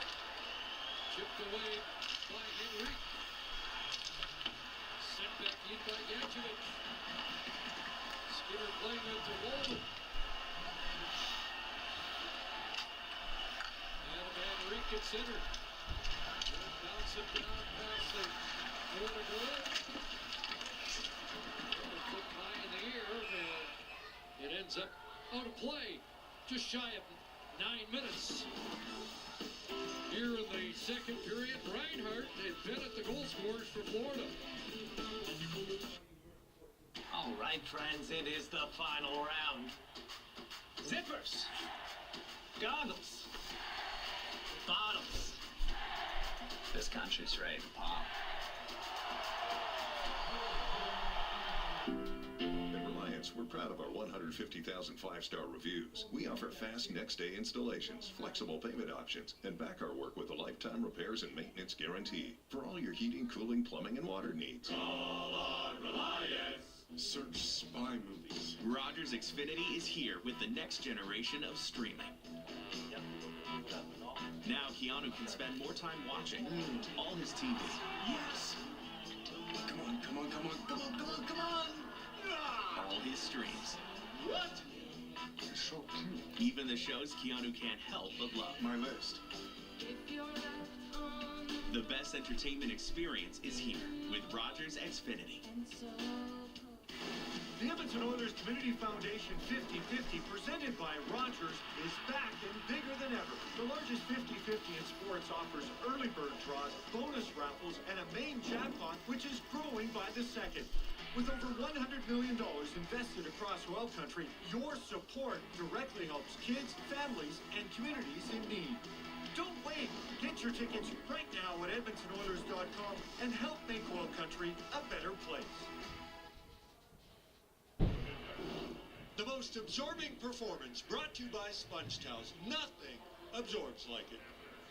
But we all have a shelf life, and when you see it start coming to an end, and you appreciate the days even more. That was Brad Marchand after he scored the double overtime winner last game. He scored again tonight as he continues to roll. Craig and Chris, and on Saturday as the Florida pitches through home, it was Marchand that won the poker. He's on a roll. And right now, Florida is a 4-1 lead. Corey Perry, the lone goal for Edmonton. Another struggle to get the puck dropped. You know, again, Draisaitl gets knocked out again. Markov earlier. It's kind of been a theme, hasn't it, throughout the Stanley Cup final? So McDavid to take the draw. Reinhardt wins it. And Draisaitl taking his man to the end boards, and the puck flipped away by Barkov. Bouchard sends it back in.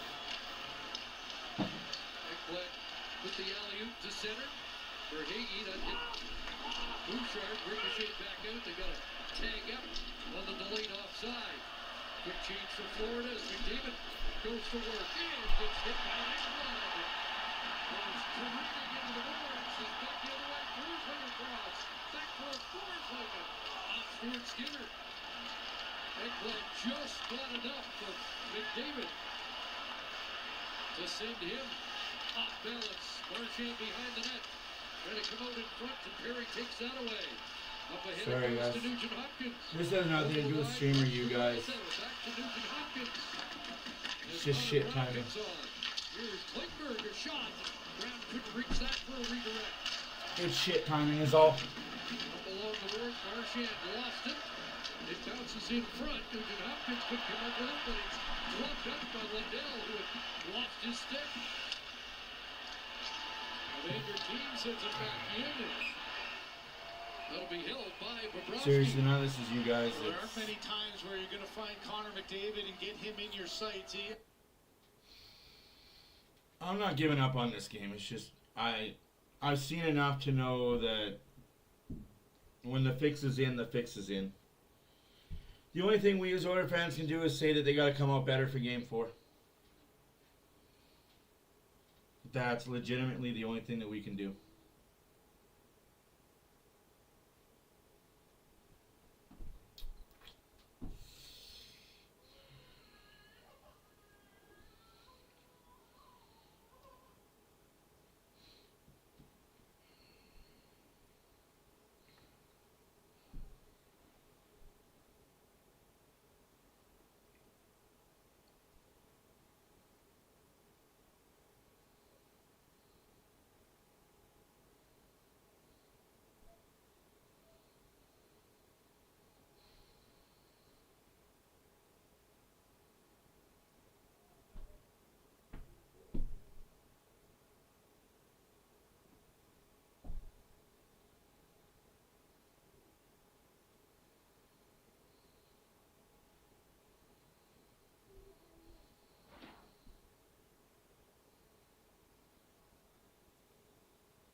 No, the key is to do whatever you can and get away with it because the refs aren't going to call you on it.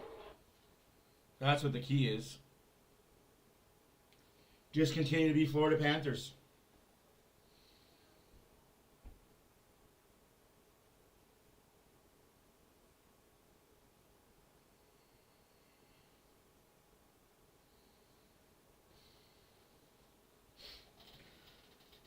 He's had a point and just continues to be an infant. And you see the hit total at 95. That's his playoff high. And Connor McDavid has gone to the Oilers dressing room and has not returned. So we'll try and keep you posted on that. Quick deflected just through the goal out. Trent Frederick to the far side. Kulikov up with that. Taken away by Kaplan, who gets ridden to the boards. Trying to move the zone as Klingberg, it does. Adam Henry working to center. That goes through. Here's a chance. And Bobrovsky without a stick. Scrolls to make that stop.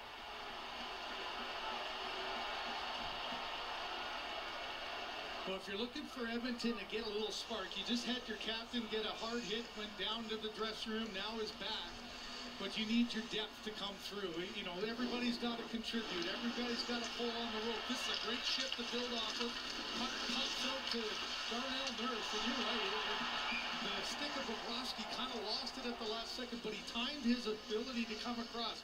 Gets knocked out of his hand there, sees the puck coming, and just able to grab it. It looked like tucked his elbow in as that one was going to slide through, somehow able to squeeze that and hold on. There's a great sign there as the captain is back on the ice. So a little sense of relief throughout oil country. Right now, if you're Edmonton, you just got to find something positive to build off. It's been a frustrating game. You get the early goal in this period and looked like maybe you could get life. Well, it's gone back the other way. Now you got to build off of some shifts, and that was a good shift to try to get something to Henrique Line, getting some offensive zone time. Now your top guys have to come through. Draisaitl and McDavid together this time with Evander Kane as Florida rolls it back. There's Kulak in his own zone. Knocked down by Reinhardt. Over Hagee. The two Panthers who have done offensive damage here in the second period. Or two of them. Down as well. Chance for Markov. And now played for Draisaitl as the Oilers get pointed in the right direction. Lead feed. Here's McDavid. Up against Forsling. Good step back. Gustav Forsling. We've seen that a few times in this series. The key there was he was able to keep his gap close. Didn't get backed off to give McDavid some wiggle room to go around. That puck held in at the line. McDavid for Draisaitl. Trying to go wide there on Reinhardt. Back around far side. Ekholm there. Off his backhand. Fires from glove. High shot. Pulled down by Bobrovsky with Keane trying to cause Scores 4-1 forward at 8:21 So a lot left of in the times you second talk period. about the forward matchup. You got maybe either Barkov or Lundell, but the most part it's the back end. And it's been Ekblad and Forsling. And Forsling just with that able-bodied speed there just closes the gap. A little bit of frustration there. Thought he might get a little open ice, and instead Forsling, as he's done all series long, controlled that gap distance appropriately. You know, Paul Maurice was saying Gustav Forsling, an elite skater. Most elite skating defensemen are great offensively. He has taken that to the defensive side and has been shining in this series. Well, Yeah, because that was dropped so fairly, right, linesman? I mean, it's so hard to judge the pace that he's coming at you. If you get gapped too far, you're in big trouble because McDavid then has the ability to move laterally as well. The different combinations here. That face off one and a shot wide of the net. And going up the line. Back in, Yandler. Arvidsson. Up Colson. Working along the board, got a three for Arvidsson. Swung back to the line. Two-shot across the Ekholm. Wide of the net to the side of the gate. And up ahead for Kachuk. Ekholm moved down. The Oilers holding it in. Good work here, trying to pin Florida. Bouchard in low. Brought to the line for Ekholm across. Bounces to Yanmark in behind the net. Kane comes onto the ice. Here's Bouchard for Kane. Got the ice tilted here. Let's see if they can take advantage. There's only Seth Jones in there. Stride out to get a much-needed change for Florida. Matthias Ekholm. I disagree, Joe, but we'll see. Marchand unable to move down up the boards. Now tipped high, looked down by Nurse, but unable to hold it in here. Marchand trying to spin away, but Nurse there defensively. Listerinen will play it in. 2 assists for Listerinen in the game.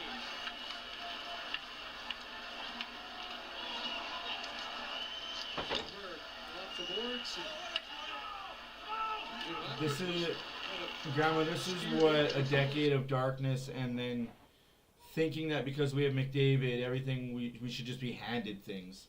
And when things go wrong, we blame people.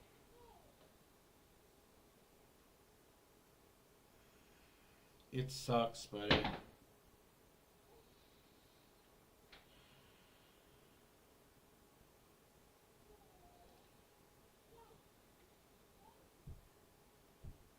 Honestly. honestly, guys, this is what happens when refs dictate games, and it shouldn't be this way. I've never seen a final where the refs became the show. And yeah, they're unionized, and yeah, they're contracted for next year. But I don't know. It just seems like there's agendas. That's icing against the Oilers with 5 minutes left to go in the second period. Rogers Xfinity. Get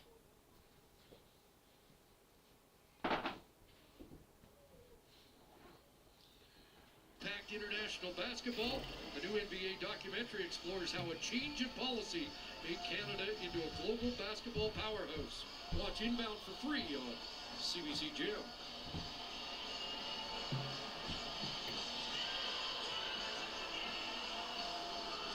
Mention the Oilers' edge in shots, but down by 3 on the scoreboard as Skinner stops that. Reinhardt the rebound. Back for Ekblad. In behind the net, Alexander Barkov. Centers through the goal line. Out at center ice and dumped in by Perry. Got flapped there by Ekblad.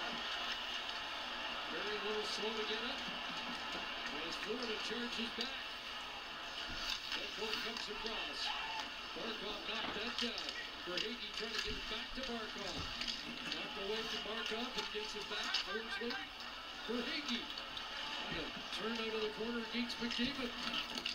Losing an edge there along the boards with Marchand. Played to the line, not out. Kept in by Jones. Far side was Farina. Into the middle. Unable to connect with Lundell. And here's Perry. Line in. And he'll hit off on an oil change with under 5 to go. Nick, that's not wrong. That's not right at all. Oh my fucking God.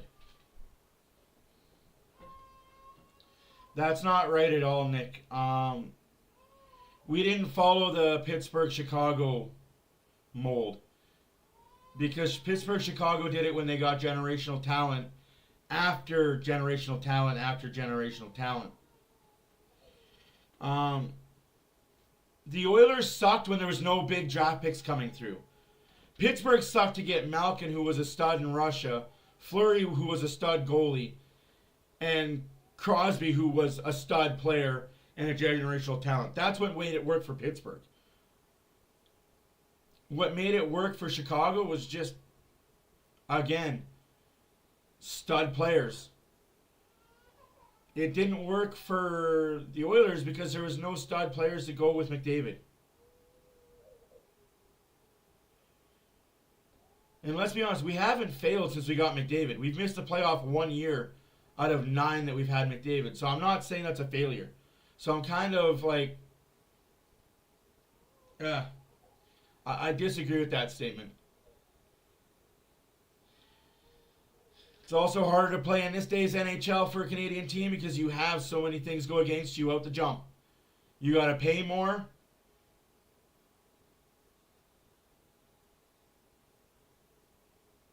Yeah, that's not interference or nothing, right? Puck's nowhere near there and Ekblad's allowed to hit him like that. That's not interference. Right to the face. I don't know, Northern. If you're doing that, you're pretty much giving up on the series. But I hear you. I understand what you're saying.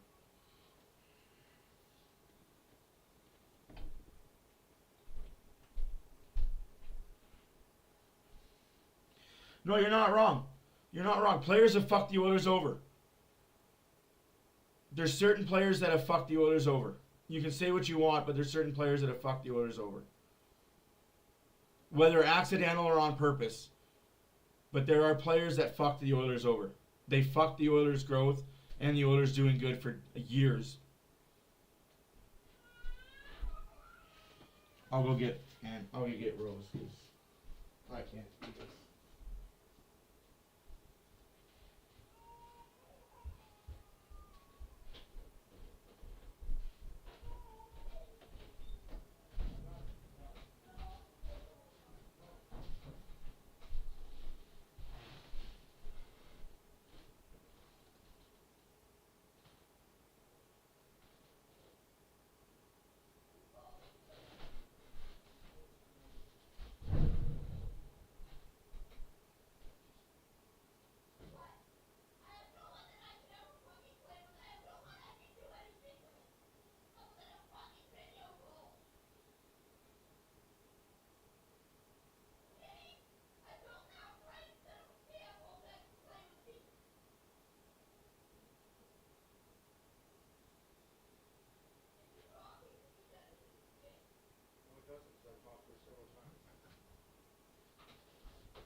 I don't understand this talk though, guys. Like, we're acting like this series is over.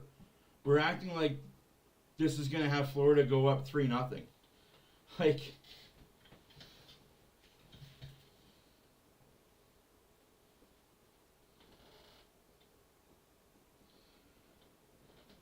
we're acting like this game is over, this series is over. Like, can we just relax and just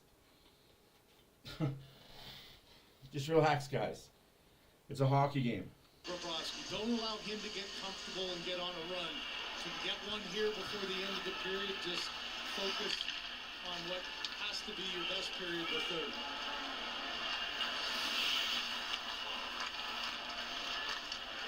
Bouchard trying to send Kapanen away. That pass broken up. Bouchard back with it again. Ekholm sweeps it away from Tkachuk. Frederick, along with Henrique and Kapanen, up front for the Oilers. Off the boards, pass Bennett. Ekholm again just gets rid of it. That's going to skitter for an exit call against Edmonton. And that's kind of been the story of the night, hasn't it? The sloppy passes, and Chris Knobloch talked about the. That's fine, but we knew we had to come into Florida and win one of the two. We knew that coming in here we had to win one of the two. It's all good, man. It's all good. That's life. That's what happens when you have officiating the way we have officiating. This is what happens when you've got two guys that have no business reffing the finals in Francois Charon and Wes McCauley.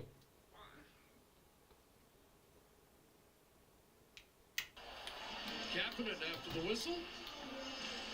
Tied up with Ekblad. It's amazing. You go through. You know what changes everything? And I hate to say this. You know what changes everything? Florida having to go to their backup goalie. If one of the Oilers just gets a suspension, I don't care which one, gets a suspension for just running the fuck through Bobrovsky, and when he's down, stepping on the back of his leg, so he can't get back up and he won't be back for the rest of the series. That's an Oilers series win right there. And I don't care. I don't care what you guys say.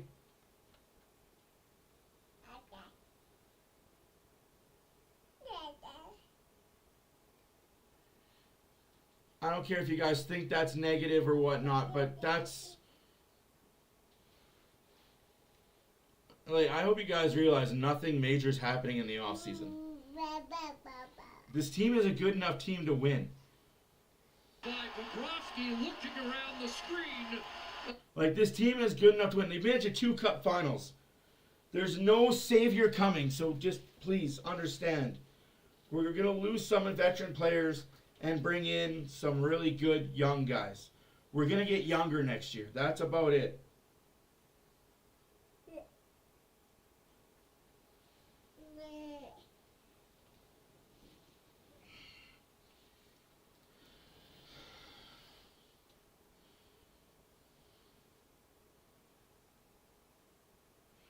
Well, they're going to have to be. Stop, please. Just sit. Just sit. Games. And Leon Draisaitl kicked out again. Leon Draisaitl kicked out the face-off dot again. The stick away of Barkov. Holy fuck.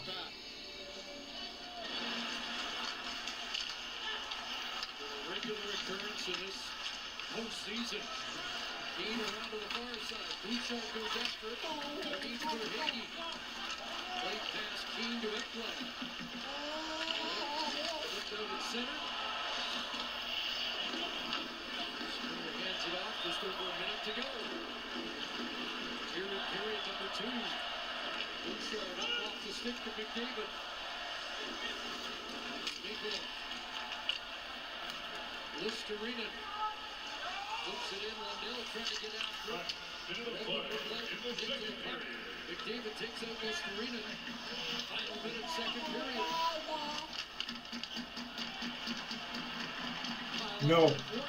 No. I think regardless of what this, well, obviously the Oilers are winning this series, but the contender window is still 8-9 years. Guys, you don't understand how good this fucking team is. Like, I wish I could tell you how good this fucking team is. Like, and it's more than just McDavid and Draisaitl. This team is so good. Like, Joe, shut up. Like, seriously, you honestly think that the window right now is closing? You're a blind fucking idiot if you think that. I'm sorry, but if you think after this year the contender window is closing, I will fucking argue with you that they will get better in the offseason and be a better team next year. So get the fuck out of here with that shit. I'm sorry, but fucking get out of here with that. This team is going to be better next year than this year. Like, I'm sorry, but fuck off with that. The window's closed this year. No. I'm sorry, but no.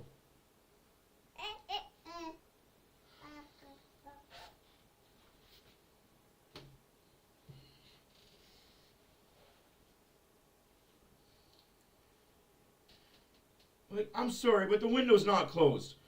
McDavid's signing here for 8 more. Draisaitl's here for 8 more. Nurse is still here. Bouchard's going to be here for 8 more. Like, Hyman's going to be here for 8 more. Guys, I can't tell you with enough power in my chest. Sent in by Smith and bounced right in front. That went off Bennett. Tyler Brown trying to clear it. It does. Chip the stick to Smith. Back to the Florida line. Like, I can't. Second period's over, whatever. It is what it is. We're going to go in the third, down 3 goals. Oh, by the way, Florida has a power play. Because of course they do. But no, like, honestly. Yes, Nick, I'm breaking it right now. I'm fucking sick and tired of talking about it. I'm breaking it right now. Connor McDavid signed an 8-year contract for $19 million. He left money on the table. He left money on the table to sign with the Oilers. I may never get another insider information again for saying that shit, but I'm sick of it.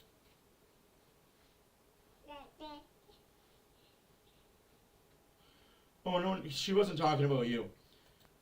Honestly, McDavid has already signed the contract. It's just, you gotta wait till after July to make it official. It's 19 or less. That's all. I'm going to keep that a secret. It's 19 or less. It's not over 19. Where if he wanted to, he could test the open market next summer and he could get 20, 21 million. Like, I'm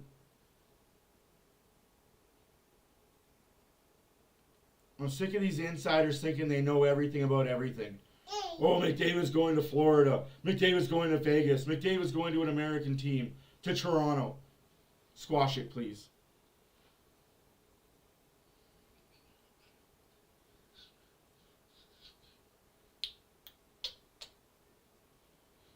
Sorry, guys. I'm not feeling the greatest right now. I'm just really just.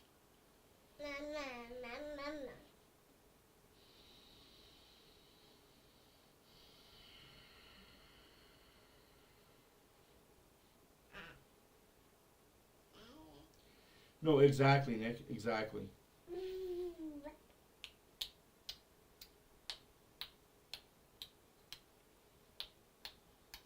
Hi.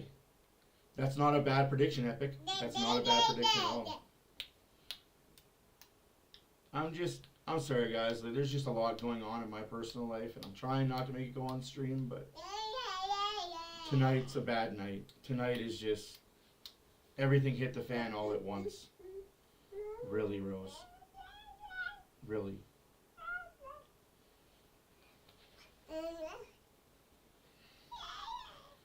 Nick, I read your message. You're right, Barbara. Shot 3 goal leads nothing. There is a way to support me, but I'll never. I just can't. I can't bring myself to ask for money, and I just. It's not about the money, really.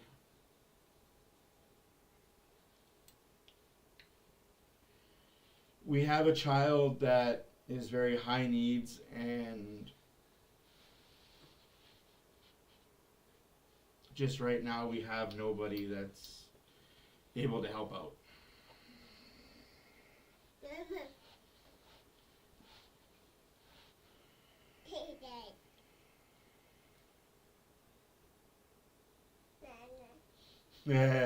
Yeah, can't do it. Yeah, no, exactly, can't do it. Yeah. You're not wrong on that one. Just, oh.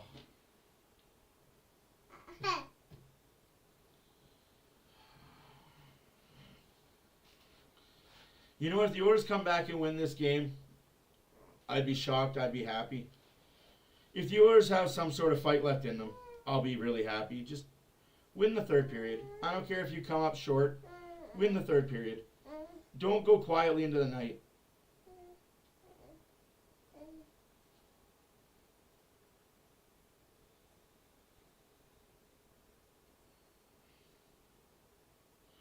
Hey, Trucker, how's it going?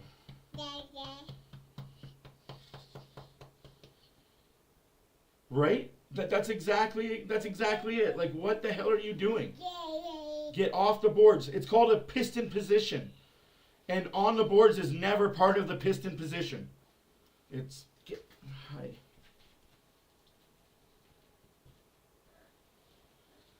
I'm going to go to my other camera to show you guys something. Alright. You're going to have to go to the floor for 5 seconds. Yeah.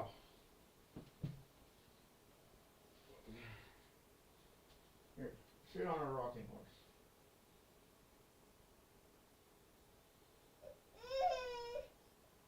You're fine. You don't need to be held 24/7, I promise.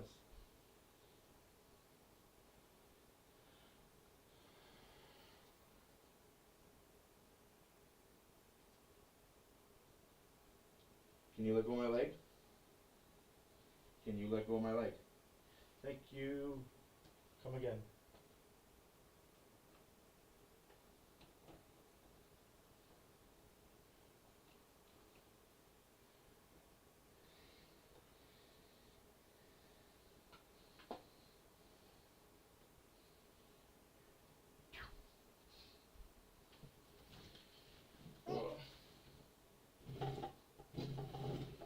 We got story time with Matt. Don't look at my butt. I saw you looking at my butt. I saw you staring. Yeah, dirty perverts. Don't be bummed out. You're good, man. I understand it's tough to watch. I understand it.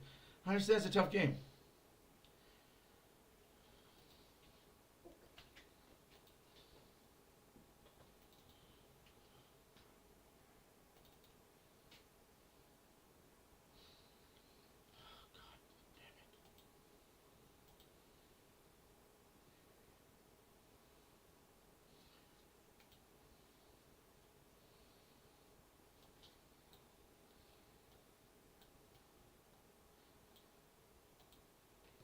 This guy's in 4K. All right, so we're gonna do a little picture here. I got myself my trusty little Alberta coaching whiteboard. All y'all can see that, right? Now, we're gonna have referee here. So when the play is over on this side of the ice, referee is supposed to stand here and go along here. Never around the boards. See how he's never really near the boards? Go here, here, here.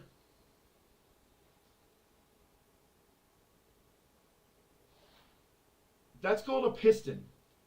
You're pistoning. You're in and out, in and out, in and out, piston. And same thing when the puck is over on this side of the ice. The ref is either behind the net, here along the goal line, here along the middle of the play, just away from the play. When the puck leaves the zone, the referee that's at the blue line, there's a referee at the blue line, he's supposed to kick out and follow this. Keep your zones. For referees, Each referee has a zone. The other official is on the right.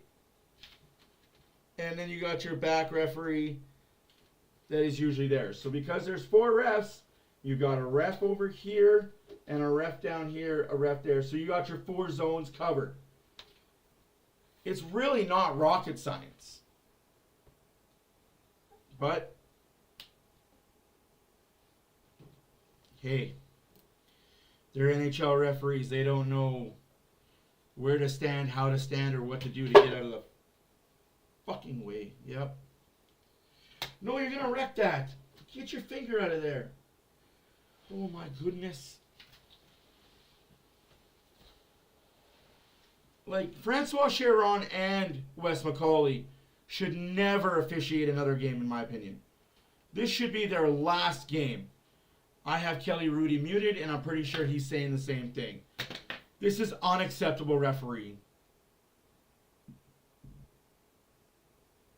It's just not fucking good enough. Yo, I know. I see reality and I replace my own.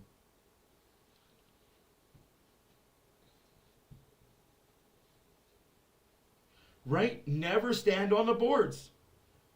If the puck is over here, you're on the opposite side. The game does not move that fucking fast that you can't get out of the way. I'm sorry. But if you can't move out of the way, then you're too old to be a referee. And you're too slow to be reffing in the NHL.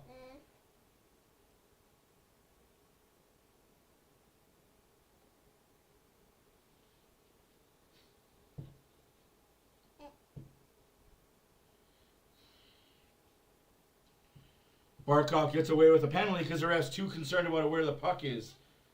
But I'll be back.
Hey, friends.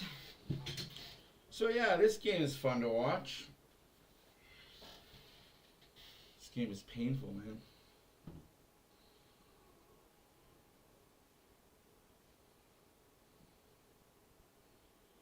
Yeah, you're not wrong, Epic. That's the worst part about all this is one bad goal could be the game winner. Because refs be refs. Well, let's hope that this is the best third period we've ever seen from this Edmonton Oilers team.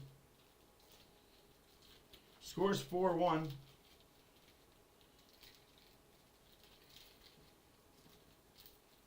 That literally is the worst part. Is the refs have dictated this game. Completely dictated this game. How many power plays were in the second period? I wasn't even available for the entire second period. I'm not gonna lie, I wasn't available for any of the second period. Just got so much shit going on. Now Nurse penalty. Then the Oilers will try and author the first 3-goal third period comeback in the Stanley Cup Final since 1944. When Montreal did it against Chicago. 4-1 after 2 periods in that game. And they came back to win 5-4 in overtime. Yeah, you're not wrong, eh, Epic? There's Ekholm sending it ahead. That will slide right to Bobrovsky. Plays that away with Connor Brown. In the offensive zone, and now Brown heads to the bench. Sam Reinhart with a goal in this game. And leads Florida's forwards in ice time at 13:47. Nobody really extended. After 6 power plays in the first period, 1 power play for Florida in the second, and that was Darnell Nurse for cross-checking at the end of the period. So they let everything go in the second period.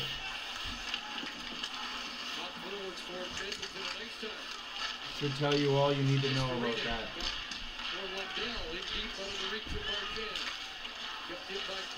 That bounced up into the air, and the Oilers played away. Nurse back on the ice, and Edmonton at full strength. Nurse from the corner, Lundell hands it off to Marchand. He fed the point that they were changing. Throws them back. There's Wes McCauley again, getting in the way of a puck. That's it. His icing. That'll be icing against Florida. About a foot or two short of the red line. You know, if you're Edmonton right now, you just... Where are we heading to tonight, Trucker? Where are we heading to tonight?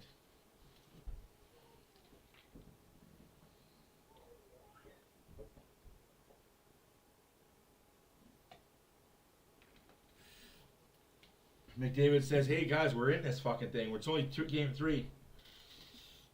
Start to play for each other, and this is a long series, as we know. Just remember last year, Game 4, Oilers won 8-1. Game 6 is 5-1. Every game creates a new opportunity. Don't give Florida that belief that they're starting to get to. Keane putting it on goal. And now Nurse in deep. Victor Arvidsson with Draisaitl and Keane. Klingberg for Draisaitl. Still hasn't had a shot attempt in the game. Leon Draisaitl. Watched there by Rodriguez. Taken away by Bennett. An outlet for Strickland at center. And he'll shuffle it back into the Edmonton zone. Up over the glass. It's going to be a penalty. Well, yeah, because look who's standing there again. Wes McCauley. Dude, can you move away from the fucking boards? Wes!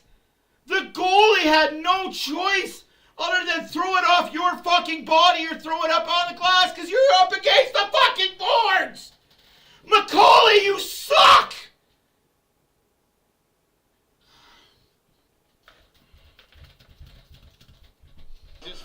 Like, fuck me, Wes! Stay off the fucking boards, you old fuck! Too long after finally getting to full strength in the third period.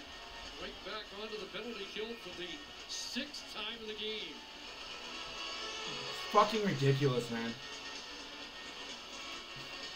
Skinner looks up and sees he's got time. Oh, I can't flick it around the boards like I want to because Wes McCauley's right fucking there. Let's hit him again and have the puck bounce in front of the net.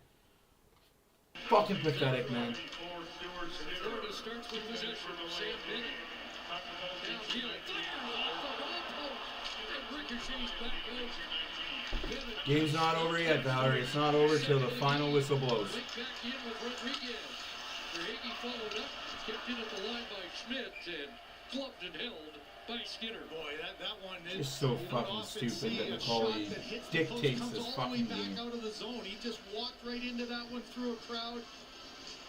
Off that post and right back the other side. Stuart Skinner looking over to his right, was a little late reacting, didn't see it through the screen, and off ball two. So don't worry, guys. We got Wes McCauley in Game 5. These two refs are going to ref again in Game 5. And Florida wins the draw. And Nate Schmidt sending it right on. That sticks to Skinner. Next game, we get, guess who? Rooney. And then we get these two dumb fucks in fucking Game 5. That's awesome. Like I said, NHL picked the best 4 refs for this series. And that's been early problems for the Oilers in every series so far this year. Powerplay wins 3 straight draws, and it's Verhage back to Schmidt. Sending it across, Bennett called for Schmidt. Block. Super chance for Verhage. Stopped by Skinner in tight. Nate Schmidt. Back from Evans. Schmidt in the middle. And Rodriguez shot wide. On to Bennett. He'll fire it high. And that ends up out of play. Boy, Wallman there hurting a little bit. I think he ended up with the block as that one comes through. Able to make the play. No, not that I know of. Get that chest on it through the She crowd. had it by the door. Find it through all the myriad of legs and bodies in front.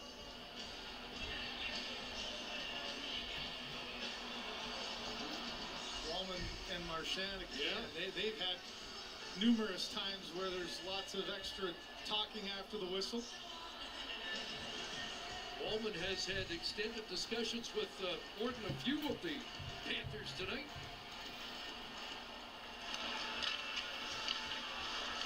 Yeah, no, that's exactly it, Nick. Remember, it's their Stanley Cup Finals, too. Yeah, well, this should be the last one for Wes McCauley. Of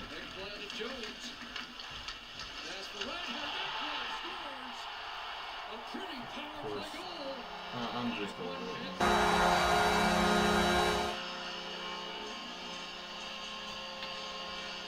Congratulations, Wes. Well, that's about as efficient a power play as you're going to see. And I know they talked in studio about body language and sometimes just the energy getting zapped out of 5 quick passes all through the lanes. The most important thing you need in a penalty kill is good active sticks. There's 3 passes that go right through and there's no chance at all for Skinner. He's barely able to get across back to that one.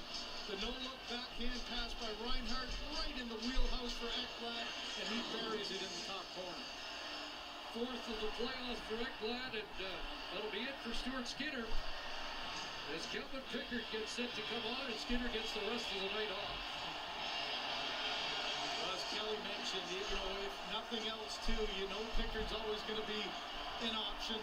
The two get along so well. They have a great relationship. The team likes him. The team trusts him as well.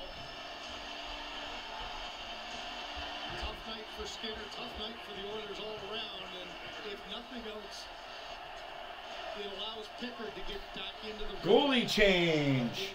Calvin Pickard is in net. That the Oilers are here. Calvin Pickard, who came on when Skinner struggled after the first 2 games in Los Angeles, and Skinner came on to win the next 6.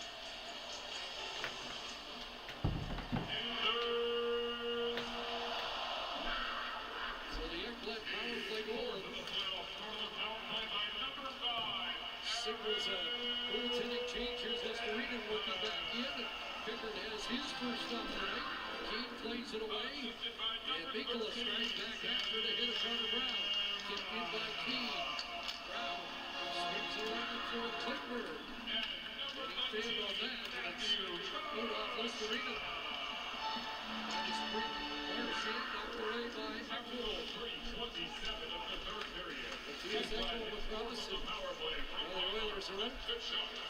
Draisaitl was a move to the inside, over the line. Drops it off. Pass into the slot for Keane. Can't get a backhand away. Kicked in at the line though by Klingberg. Here's a chance. Connor Brown and Bobrovsky with the stop. Oilers look back the other way. Behind the net, moving kick back to Forswick. His shot across the goal mouth and picked up by Greer. Back to Schmidt. In deep it goes for Reinhardt. Reinhardt with a goal and an assist. And some renewed confidence for one of Florida's most reliable scorers. Now up ahead it goes, looking for Arvidsson. Oilers stopped up at the line by Schmidt. Allman back to his own zone. Three of the 4 games here in the final last year. Oilers held to 1 goal. Power play for Florida again. Kulikov. Might as well. Might as well. Just keep it coming, right? It's Janmark and Greer that were going at each other. I'm not sure if it's going to be just one or both. The officials having a conversation. I know it's Janmark for sure. Connor Brown gets the good chance coming out of the corner. Will turn over at the line. Team's up 5-1, but hey, let's give him another power play. Might as well make sure everybody knows exactly what the job is done. So where's the penalty? Greer trips. So Greer trips Janmark. Janmark retaliates, and Janmark goes to the box? What a fucking joke. I'm done, man. Fuck this. Yep, that makes sense, right? That makes sense. You're allowed to trip the other player, but oh, he better not do nothing back. Oh, no, Massa. No, Massa. Not allowed, Massa. Fuck.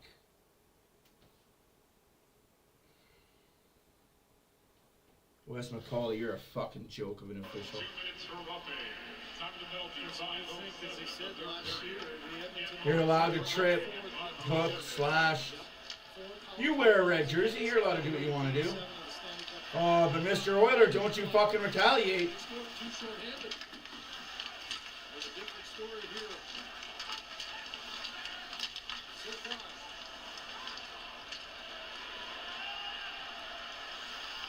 Stephen Hopkins and moves at the line. Puts the play offside. Marchand with a tap on Nurse. Allman and Bennett have a discussion. And we'll check in with Gene. Well, Craig and Chris, you were bang on about Calvin Pickard. Chris, you mentioned the fact. I just fucking hate how this series is such ref dictated. Like, I hope this is Wes McCauley's last year in the NHL, because I'm so sick and tired of his fucking antics.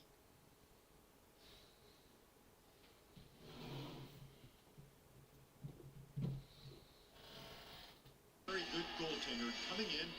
14:20 now left in the hockey game. This isn't just, I would suggest, a fill-in opportunity for Calvin Pickard. He's come off the bench before this playoff, last playoff, and he might be a potential choice depending on which way Chris Knoblauch wants to go in the next game. 13-5 on the road during the regular season for Calvin Pickard. Here comes Barkov over the line with Ekblad and Kachuk, and the late man here is Reinhardt. Reinhardt replies. Jones was waiting for a pass to get it. Kachuk in front. It glanced off the stick to Walden. Ekblad back across for the captain.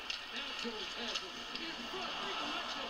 Pickard looks sharp home to make that stop. Going the other way. Now it bounces in front of the net. And knocked away from the front. Ekblad tied up there, and it's shoveled up by Edmonton. Cool. Cool story, bro. Back for Jones. Working its way in with Kachuk. Dropping it back. Barkov kicks it back to Reinhardt. If you say something that fucking stupid, you deserve to get this.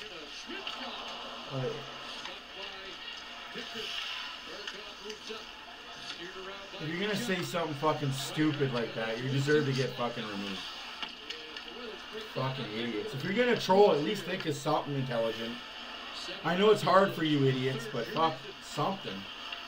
Janmark standing in the box, getting set to return.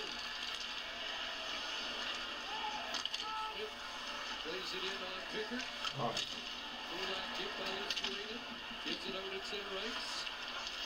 Broken up there by Schmidt. The move by Marchand, but the play offside. Yeah. I'm being honest. If you're gonna chirp, at least make it fucking funny or mean something, but not fuck that. You waited all game for that? God damn.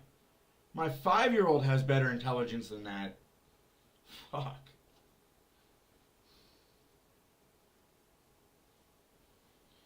No, it's not, Nick. There is no goalie discussion. You go back to Skinner. You go straight back to Skinner. In my opinion.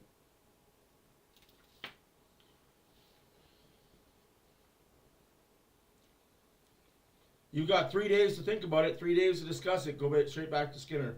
Remember, game 4 isn't until Thursday. Another 2 days off before another game, even though we're in Florida. Go figure.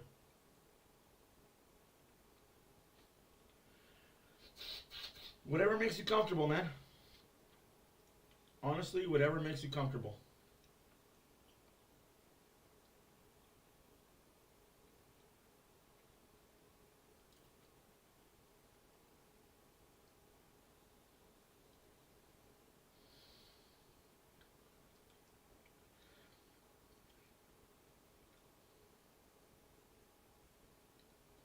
Right? Like, at least make it funny. I didn't even understand what he said. Like, I honestly don't. Something about chemtrail? The fuck does that even mean? The chemicals from the meth lab he's been in is obviously affecting his brain. Don't do methany. No, I'm not superstitious at all. I'm a rare breed of player. I'm a rare breed of goalie.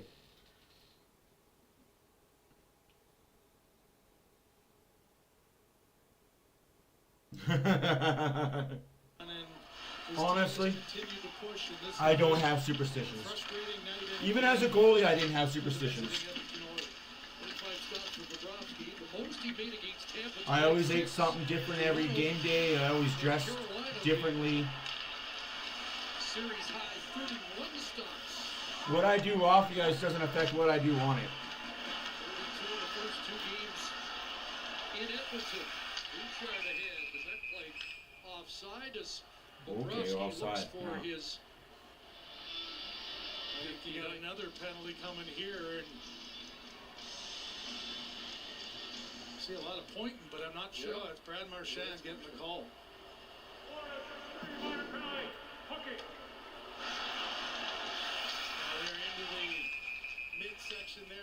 Well, they kind of had to call that. They're already up 5-1. If you didn't call that, then what the fuck are you doing? A power play coming up with a 4-goal deficit. Right now, Chris, you're just looking for positive, looking for something to execute. Get the execution back into your game. Get a little bit of a life in your bench. Take it back to the first power play of the game and those chances for Bouchard. One had gotten early, but it made a difference here tonight. 1 for 5 on the power play. Here we go in the second. That made it 2-1. Oilers are on the power play with 11 minutes left to go in the third period. 5-1 Florida. Hoorah. Just inside the Florida zone. Here is Draisaitl. How many hooks and slashes can one player get away with? David Colton as it comes back to Bouchard. Mid-point for Bouchard. Now McDavid. He goes out, looks for it, and a center play. And it's not blocked. It's blocked there by Wilson. Colton clears. It's a great fake in that throws everybody by McDavid and dished it out to the outside. But as you mentioned, Nicky was a perfect storm. Terrible officiating, bad Oiler game, and a good Panther game. Hooked in by Nugent Hopkins. They go to the end boards. It's sent around Reese for this. Klingberg got there. Don't hold the zone. Ricochets back for it. Bobrovsky. Ekblad fires it around. Kept in by Kulak. passing puck here, and it'll be teamed by Nugent Hopkins, Klingberg. Nugent Hopkins, team from the corner. Back to Wolman. Wolman shooting, and Bobrovsky knocks that away. Puts the pass clean in front. Now Henry can't get a stick on it. Klingberg, that blocked. Ricochet off towards one as Klingberg hits the net. Klingberg gets chopped down by a trip, no call. Imagine that. Just not the Oilers' night, and that's okay.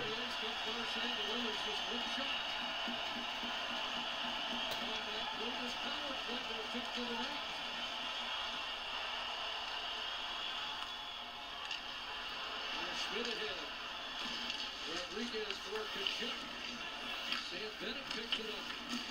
In behind for Kachuk. He's tied up by Nurse. That one around the boards. Wilcox trying to hold his own. And is able to.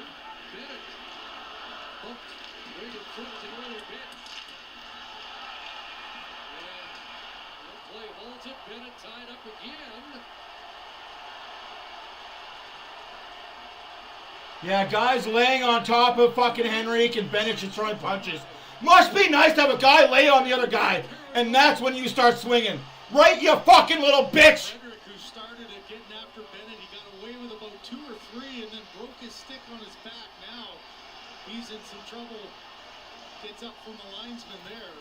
Yeah, linesman's holding Janmark down. Gadjevetschu.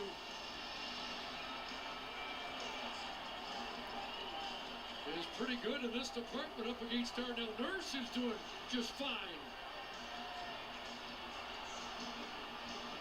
Somebody run, Bob. I don't fucking care. Get a suspension. I'm done. Florida's nothing without Bobrovsky in net.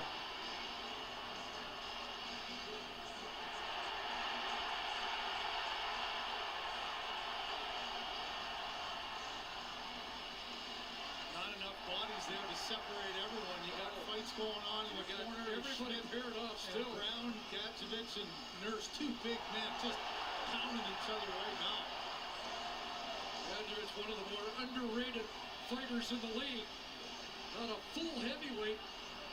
Yeah, tell them that a bra is better than the Calgary Flames. At least it can hold 2 cups. As handy as just about anybody, and Nurse hanging in. That's my thing to every Flames fan. How many cups do the Flames have? Only 1 cup in all the city. That's why your arena flooded so quickly. Couldn't get 2 cups together.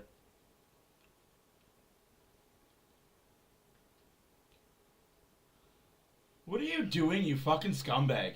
Like, you jumped the player. You fucking jumped the player.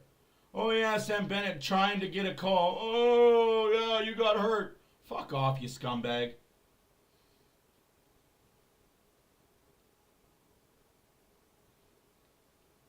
Like I said, let's hurt this little fucking prick. And then 2 big bodies, Nurse and Gadjevich. You know, I don't care. Let's hurt every fucking scumbag. What are you smiling about? You got your ass handed to you. Like, what are you smiling about? You've done fuck all. All series long, you've done fuck all. Man. I'm not kidding, guys. There's going to be somebody hurt in this series. There's going to be a few bodies hurt in this series, and it's going to be all on the refs. It's going to be all on the referees, and it's going to be all on Gary Bettman. How do you explain that in the offseason, Gary?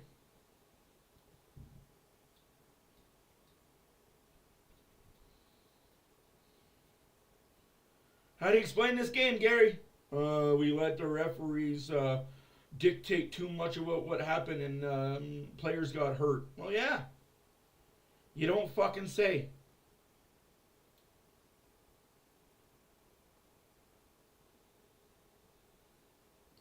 I love those guys, though, dude. I love their passion for the hatred for the Oilers. Like, I cannot rag on Robin Regeer. Great guy, by the way. Like, as much as I hate to say this, I have a Robin Regeer story. Because he was part of that 06-04 team that I was in the locker room with. Wow. Robin Regier.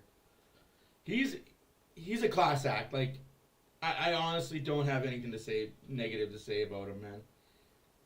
His hatred for the Oilers is super, super deep. Like, and I respect the fuck out of it, man. I respect the fuck out of it.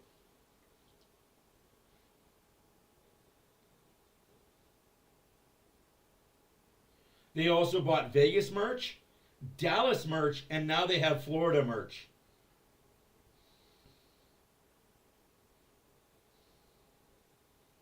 What the fuck is Greer doing there, though? Like, holy fuck, you savage. Like, calm the fuck down, you psychopath. Holy fuck. Get suspended, you fuck. Take some more drugs. We know steroids is rampant in your locker room, but holy fuck, Paul Maurice. Are you the one shooting your players up before and after the games? Fuck me, man. It's getting away. Of course, they're probably just giving him a 10-minute misconduct and any possibility of there being more. Yeah, he did. Coming out. Frederick's going to do the same as his nerves. But Chris, these are the kind of games you kind of have to park and bury. When you're the team that nothing went right for, you say, okay, time to dig in, as we saw famously from Connor McDavid after Game 2 last year.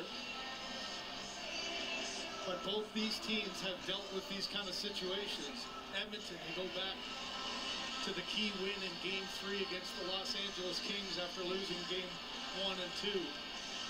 Florida very much the same, lost 1 and 2 against the Toronto Maple Leafs and we're down 3-1.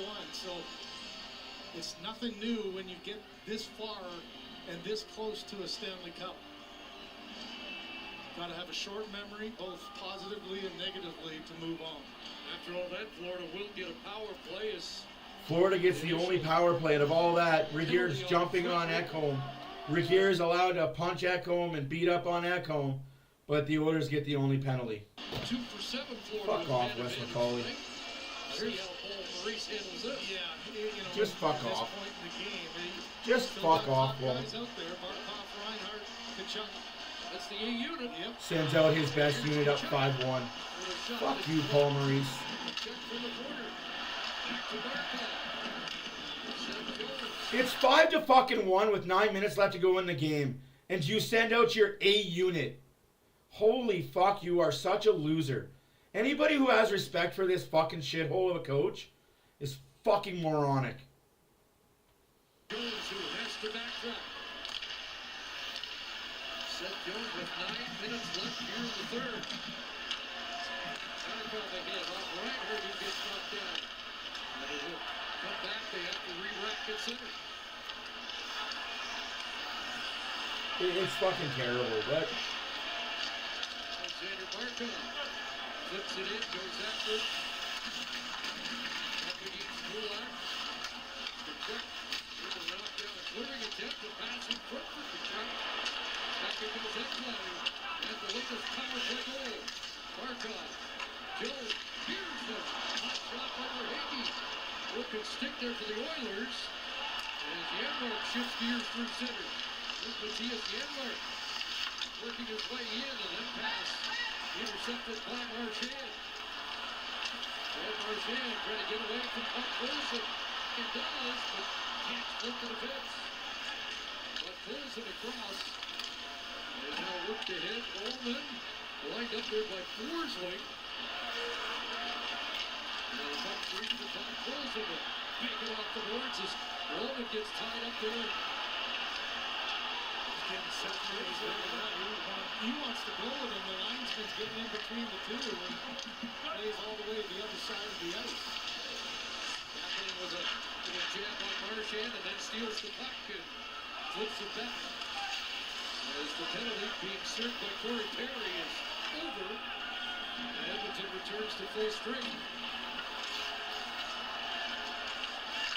Equal off the boards there.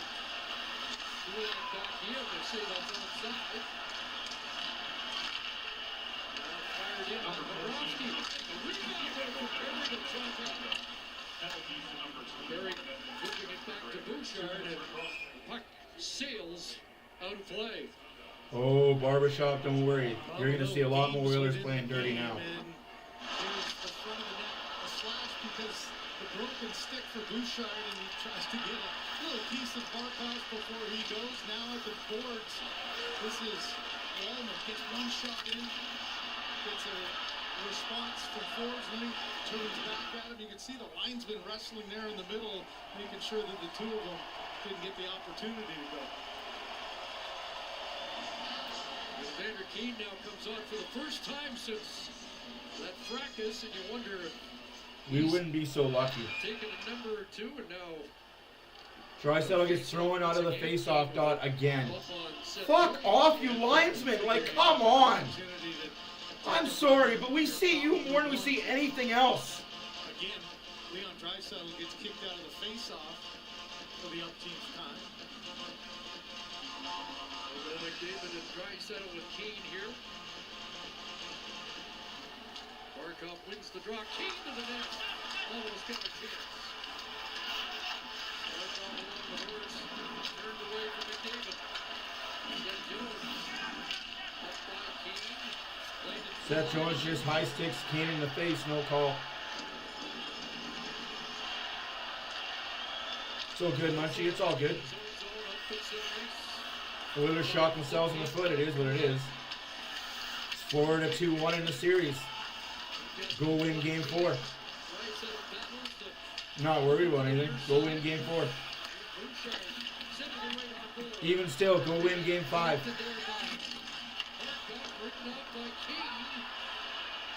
Draisaitl on the near side. Verhaeghe able to win that battle.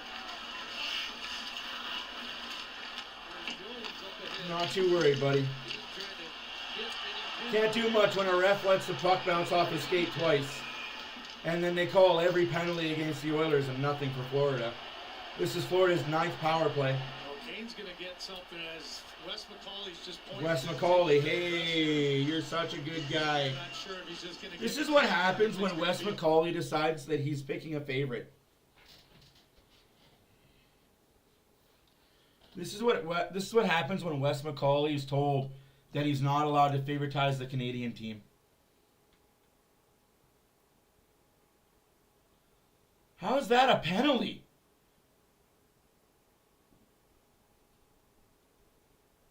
How is that a penalty? That's not high sticking. The guy is fucking laying on the ice and he skated by him. That's not a penalty, man. Fucking Francois Charon and Wes McCauley need to find a better fucking job.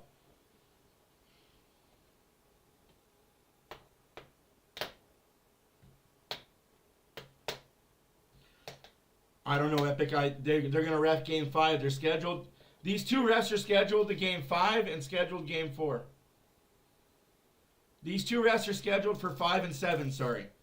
Game 5 and Game 7. 5-minute major and a game misconduct. What a fucking joke. What a fucking joke. It is what it is, boys. It is what it is. Apparently you can slew foot McDavid and you can cross-check McDavid and you can hit people in the head. But you're an Oiler player. Don't do anything. Just park it, boys. Just park it. It is what it is. There might be a few left. And you never know the twists and turns on the road to the Stanley Cup. As we were saying, everybody was trumpeting the first 2 games were so intense and so close. Just park it. Park it. Nothing like the first 2. 2 minutes for slashing and a 10-minute Florida with 9 power plays in the game. 2 for 8. Alexander Barkov. They're 2 for 8 on the power play. Oilers have had 3 power plays. Florida's had 8. The most penalized team in the playoffs have only had 3 power plays, 3 penalties this game.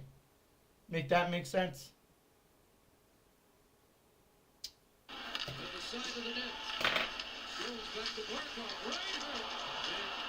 And Pickard with the stop as it's cleared back. I give up, Wes. I give up. Activity of Roman swinging away at Kachuk with Klingberg holding on to him. Wallman's been trying to get at anybody he can. Now he's finally got Ekblad coming into the pile. And you think of all the times for Tkachuk that he wants to be the initiator. He knows that he's under the skin of Wallman and just trying to absorb it and goad him in. So Ekblad has stepped in. That should be a penalty for Ekblad. Third man in, right?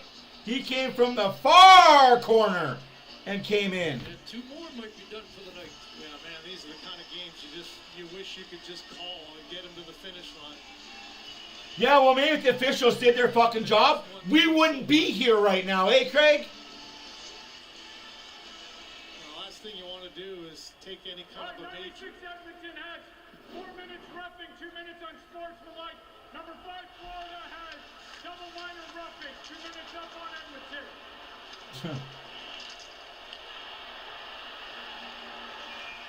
5-on-3 power play for the Florida Panthers, even though Ekblad came from the other end.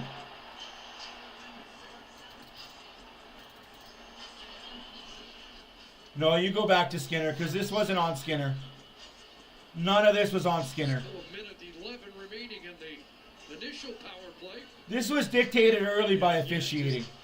Getting rid of the combatants, getting them off into the room. They're not going to be too. Like, I hate to be that guy, but this was all on the officiating. Sorting it all out. Did they even it all? That's what Gary wanted. Is it going to be 10 power plays for Florida? Go ahead and laugh, Joe. You're awesome. You're my hero. When you're on the road in this situation and nothing's going right, it's so hard. Guess what happens when this game ends?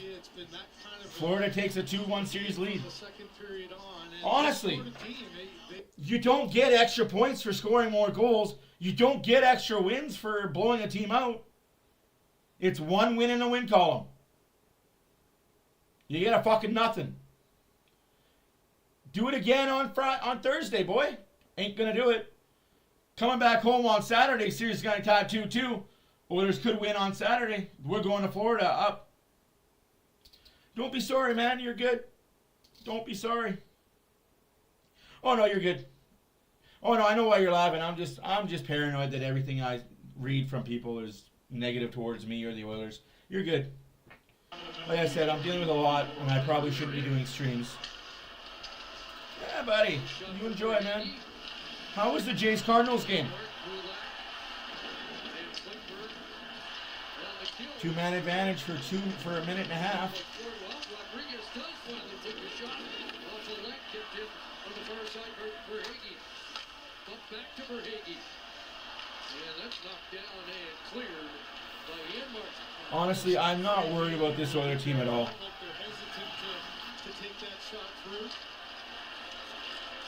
Just win game 4.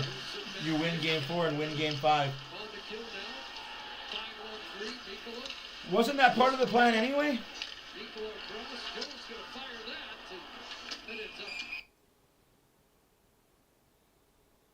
Oh, absolutely. No, I agree with you. I'm not disagreeing with you, but just the way this game was played out right from the beginning. I'm not saying not to. Like, I wouldn't. Like, either way, you can't go wrong. Honestly, either way, you start Picard, all right. You start Skinner, okay, cool. Either way, Oilers are winning game 5. Maybe this is part of the script. Lose game 3 so you won't win it at home. Win game 4, win game 5, come back to Florida, win game 6 on Florida's ice. Celebrate in Florida. A Cup Edmonton win in Florida. Jesus. Think of the children. Right? Nobody said the series is going to be over in 5. Whoever said that's a dummy. Wait, that was me that said this game could be over in 3. What do you mean you don't know how they rebound from this? Easy. You park it. Like, you're a professional athlete. It's easy. These games are a lot easier to overcome than a loss with 2 seconds left or 0.4 seconds left in the third period. Trust me when I say that. This game is going to be easier to bounce back from and rebound from than a loss with 0.8 seconds left to go in the game.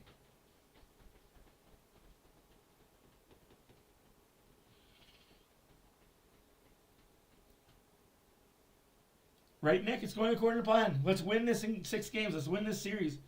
I got the reference. Yo, man. I might be the only one, but I'm old like you. 4 minutes left to go in the third period. Plenty to cheer about tonight. 4-3 at home. 18 goals for, 18 against. They had done almost all their damage. I love that they're singing this song because they won't be singing it tomorrow.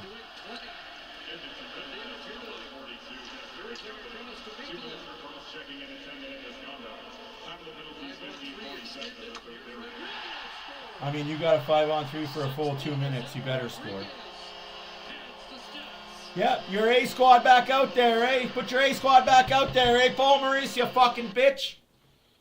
Paul Maurice puts his A squad back out there to start the power play 5-on-3. And they got a 5-on-3 for another 34 seconds.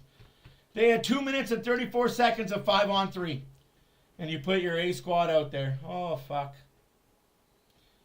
Fucking magical, man. You named it, man. They're fucking retarded. They're just retards, man. You named it. They're retards. Don't you guys worry.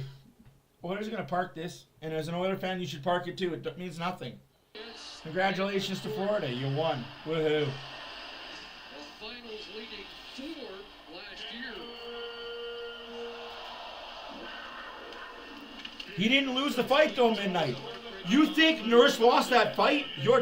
That's daft commentary. Nurse, that was a draw. That was a win by nobody. That was 2 big guys fighting each other. If you look, the other guy was more bloody. That's all right, McCready. That's what happens when one team gets 10 power plays and the other gets 3. I'm not upset by it, man. Munchie, if you think Nurse lost that fight, you clearly need glasses, man. The other guy was way more bloody than Nurse was. And to me, that was a draw. 2 visits here last year in the final, and once in Game 7. 1 here tonight as Listerine gets separated. Not upset, guys. You guys shouldn't be upset by this. It's going according to plan.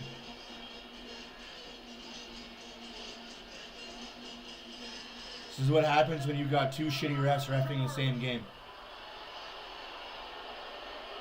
Listerine heading off, just counting. This is what happens when you have 2 shitty refs reffing a game that they know Florida can't afford to lose.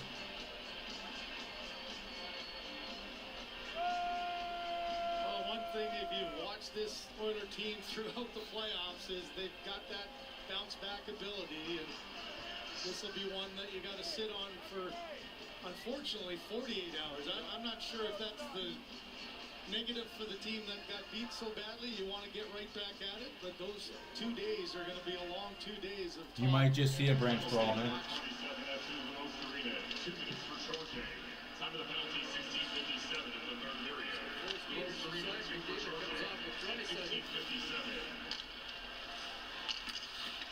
Barkov with a shift on McDavid. Into the zone, Barkov. Kulikov picking the stop. And now Draisaitl the other way. Schmidt closed quickly on him. Draisaitl working his way in. A quiet night for Leon Draisaitl.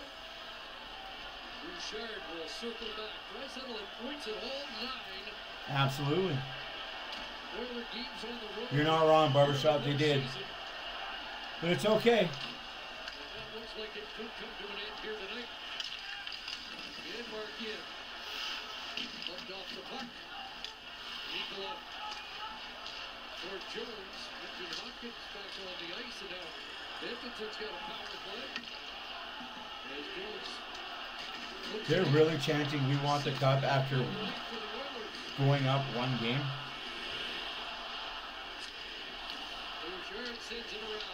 Why don't you, Jones? Why don't you have the faith as the rest of us? Like, I'm just curious why you don't have that faith like the rest of us. Oilers are definitely winning the series. It's just a matter of 6 or 7. I'm not fucking worried. Nobody else should be either. I'm not even saying that to be a complete dick and jackass. I'm being honest with you. Why are you worried? This Oiler team is better than Florida. They just gotta be better disciplined. That's all it is. Just be better disciplined. You're not gonna get the benefit of the doubt for the calls. You're gonna get hooked. You're gonna get slashed. You're gonna have to fight through it. Bouchard looking for a tip in front. Bobrovsky top of the crease. Down now, and that comes to the slot. But Posen knocked off his stick. And back up to center. I am not worried, man.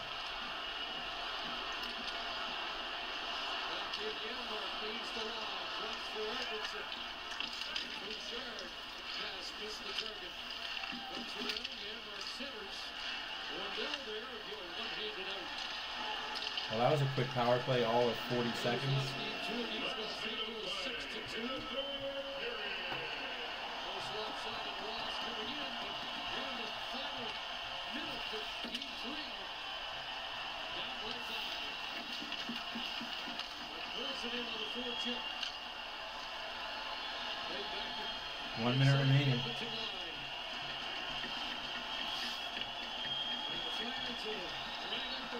I didn't hear that good night. That's kind of hilarious. Did it show that she's a male? A born male?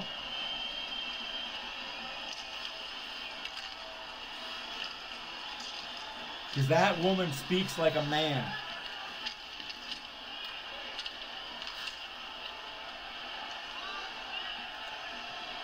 Oilers lose 6-1. Big fucking whoop. Congratulations to the Florida Panthers.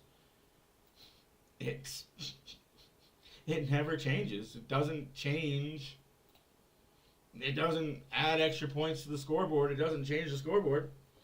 It doesn't change. It's still 2 minute power plays. You're up 2-1 on the series. Yeah, throw your rats on the ice. How fucking disrespectful of a fucking fan base. Fucking rat team for rat fans.